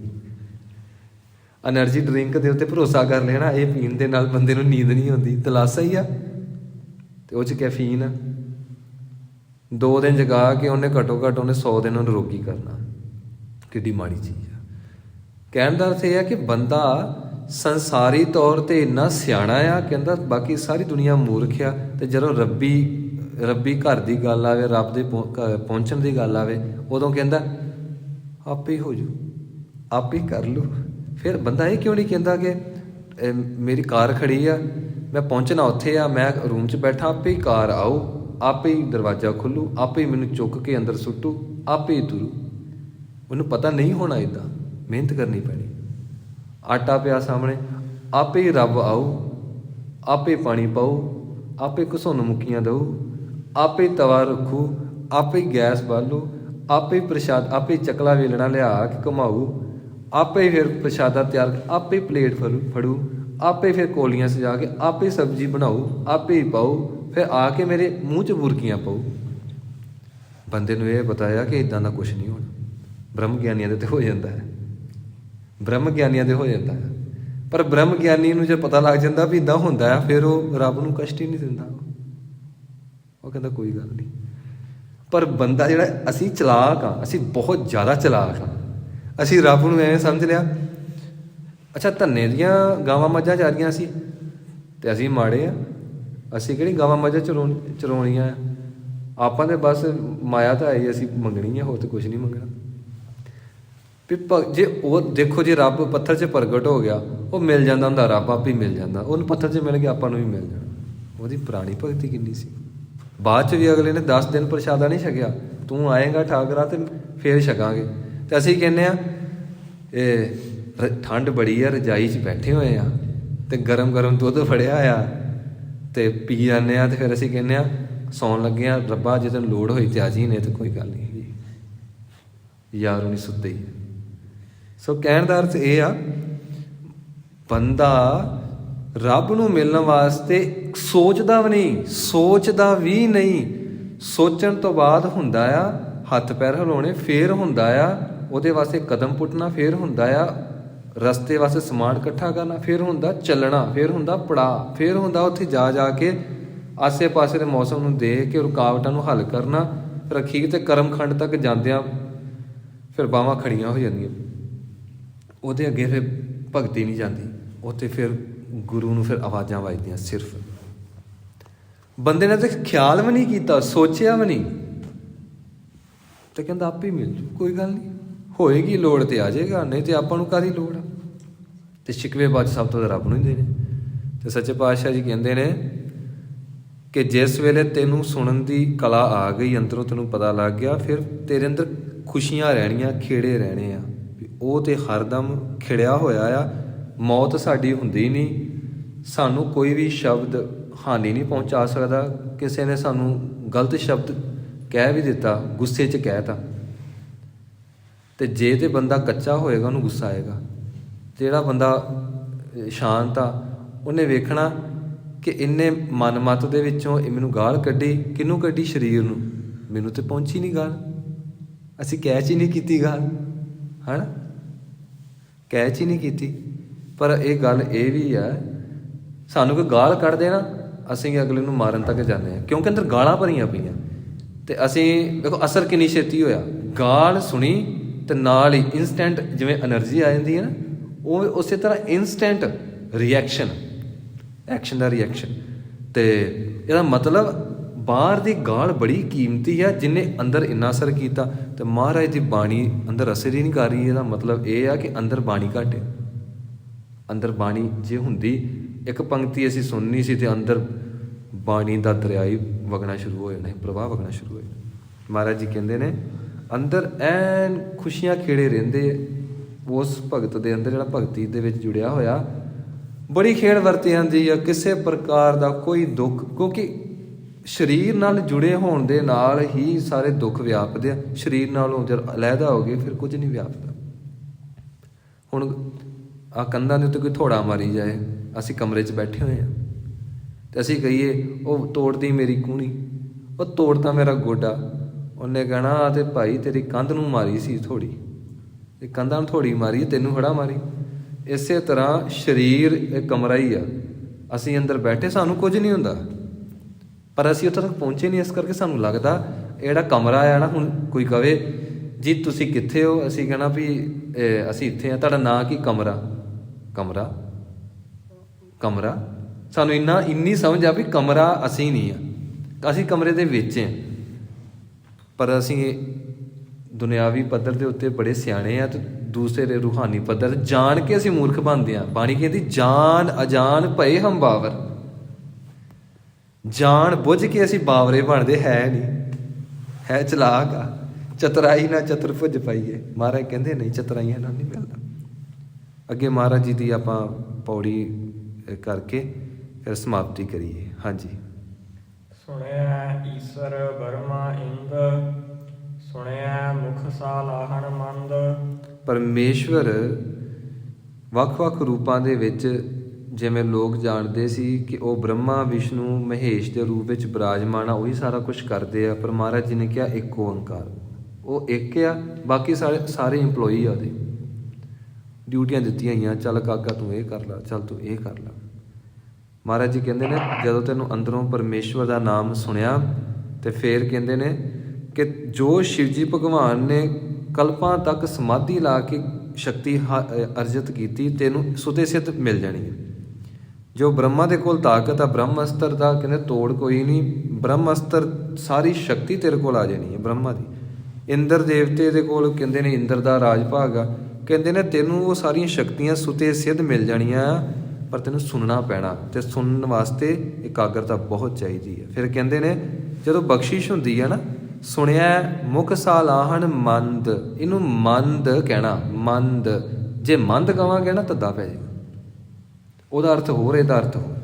ਕਹਿੰਦੇ ਜਦੋਂ ਪਰਮੇਸ਼ਵਰ ਦਾ ਨਾਮ ਅੰਦਰੋਂ ਪ੍ਰਗਟ ਹੁੰਦਾ, ਫਿਰ ਜਿਹੜਾ ਬੰਦਾ ਮੰਦਾ ਹੈ ਨਾ, ਭੈੜਾ ਬੰਦਾ, ਗਲਤ ਬੰਦਾ, ਉਹਦੇ ਜੀਵਨ 'ਚ ਪਲਟਾ ਆ ਜਾਂਦਾ। ਉਹ ਵੀ ਪਰਮੇਸ਼ਵਰ ਦੀ ਸਿਫਤ ਸਲਾਹ ਕਰਨੀ ਸ਼ੁਰੂ ਕਰ ਦਿੰਦਾ। ਹਾਂਜੀ। ਸੁਣਿਆ ਜੋਗ ਜੁਗਤ ਤਨ ਭੇਦ, ਸੁਣਿਆ ਸਾਸਤ ਸਮ੍ਰਿਤ ਵੇਦ। ਫਿਰ ਐਸੀ ਖੇਡ ਵਰਤਦੀ ਮਹਾਰਾਜ ਜੀ ਕਹਿੰਦੇ ਨੇ ਵੀ ਜਿੰਨੀਆਂ ਵੀ ਗੁੱਜੀਆਂ ਸਾਡੇ ਸਰੀਰ ਦੇ ਵਿੱਚ ਵੱਖ-ਵੱਖ ਅਵਸਥਾਵਾਂ ਆ, ਉਹ ਸਾਨੂੰ ਸਾਰੀਆਂ ਸਮਝ ਲੱਗ ਜਾਂਦੀਆਂ। ਜੋ ਜੋਗੀਆਂ ਨੇ ਹਜ਼ਾਰਾਂ ਸਾਲ ਤਪੱਸਿਆ ਕਰਕੇ ਪ੍ਰਾਪਤ ਕੀਤੀਆਂ, ਤੇ ਅਸੀਂ ਸਿਰਫ ਪਰਮੇਸ਼ਵਰ ਦਾ ਨਾਮ ਸੁਣਨਾ, ਸਾਨੂੰ ਉਹ ਸਾਰੀਆਂ ਸ਼ਕਤੀਆਂ ਦਾ ਪਤਾ ਲੱਗ ਜਾਣਾ ਕਿ ਵੀ ਸਾਡੀਆਂ ਅੱਖਾਂ ਦੌੜਦੀਆਂ ਆ, ਸਾਡੇ ਕੰਨ ਦੌੜਦੇ ਆ, ਸਾਡੀਆਂ ਇੰਦਰੀਆਂ ਦੌੜਦੀਆਂ ਆ, ਸਾਡੀ ਨਾਸਿਕਾ ਦੌੜਦੀ ਆ। ਫੋਰ ਐਗਜ਼ਾਮਪਲ, ਜਿਸ ਤਰ੍ਹਾਂ ਕਿਸੇ ਨੇ ਉੱਥੇ ਸੈਂਟ ਛਿੜਕਿਆ ਹੋਵੇ, ਪਰਫਿਊਮ ਛਿੜਕਿਆ ਹੋਵੇ, ਨੱਕ ਨੇ ਸੁੰਘ ਲਿਆ ਨਾ, ਤੇ ਨੱਕ ਨੇ ਯਾਤਰਾ ਕੀਤੀ, ਨੱਕ ਦੀ ਸ਼ਕਤੀ ਨੇ ਯਾਤਰਾ ਕੀਤੀ ਦੂਰ ਤੱਕ। ਫਿਰ ਉਹ ਸੈਂਟ ਪਰਫਿਊਮ ਦੀ ਜਿਹੜੀ ਫ੍ਰੈਗਰੈਂਸ ਲੈ ਕੇ ਤੇ ਫਿਰ ਇਹਨੇ ਕਿਹਾ ਅੱਛਾ ਇਹ ਗੁਲਾਬ ਦੀ ਹੈ। ਹੁਣ ਅਸੀਂ ਦੇਖ ਰਹੇ ਹਾਂ ਸਾਹਮਣੇ ਦੀਵਾਰ ਆ, ਕੰਧ ਆ, ਯਾਤਰਾ ਕਰ ਲਈ, ਤੇ ਅੱਖਾਂ ਸਭ ਤੋਂ ਸਪੀਡ ਨਾਲ ਯਾਤਰਾ ਕਰਦੀਆਂ। ਅਜੇ ਤੱਕ ਕੋਈ ਐਸੀ ਚੀਜ਼ ਨਹੀਂ ਬਣੀ, ਨਾ ਕੋਈ ਕਾਰ ਬਣੀ ਤੇ ਨਾ ਕੋਈ ਜਹਾਜ਼, ਨਾ ਕੋਈ ਮਿਜ਼ਾਈਲ ਬਣੀ ਆ ਜੋ ਅੱਖਾਂ ਦੀ ਸਪੀਡ ਦੀ ਰੀਸ ਕਰ ਸਕੇ। ਅੱਖਾਂ ਦੀ ਸਪੀਡ ਦੀ ਤੇ ਮਨ ਦੀ ਸਪੀਡ ਦੀ ਤਾਂ ਗੱਲ ਹੀ ਹੋਰ ਆ। ਤੁਸੀਂ 1 ਸੈਕਿੰਡ ਵਿੱਚ ਨਾ ਆਹ ਸਾਰੇ ਹਾਲ ਨੂੰ ਦੇਖ ਸਕਦੇ, ਐਂ ਕਰਕੇ ਆਹ ਦੇਖੋ, ਦੇਖ ਸਕਦੇ ਆ।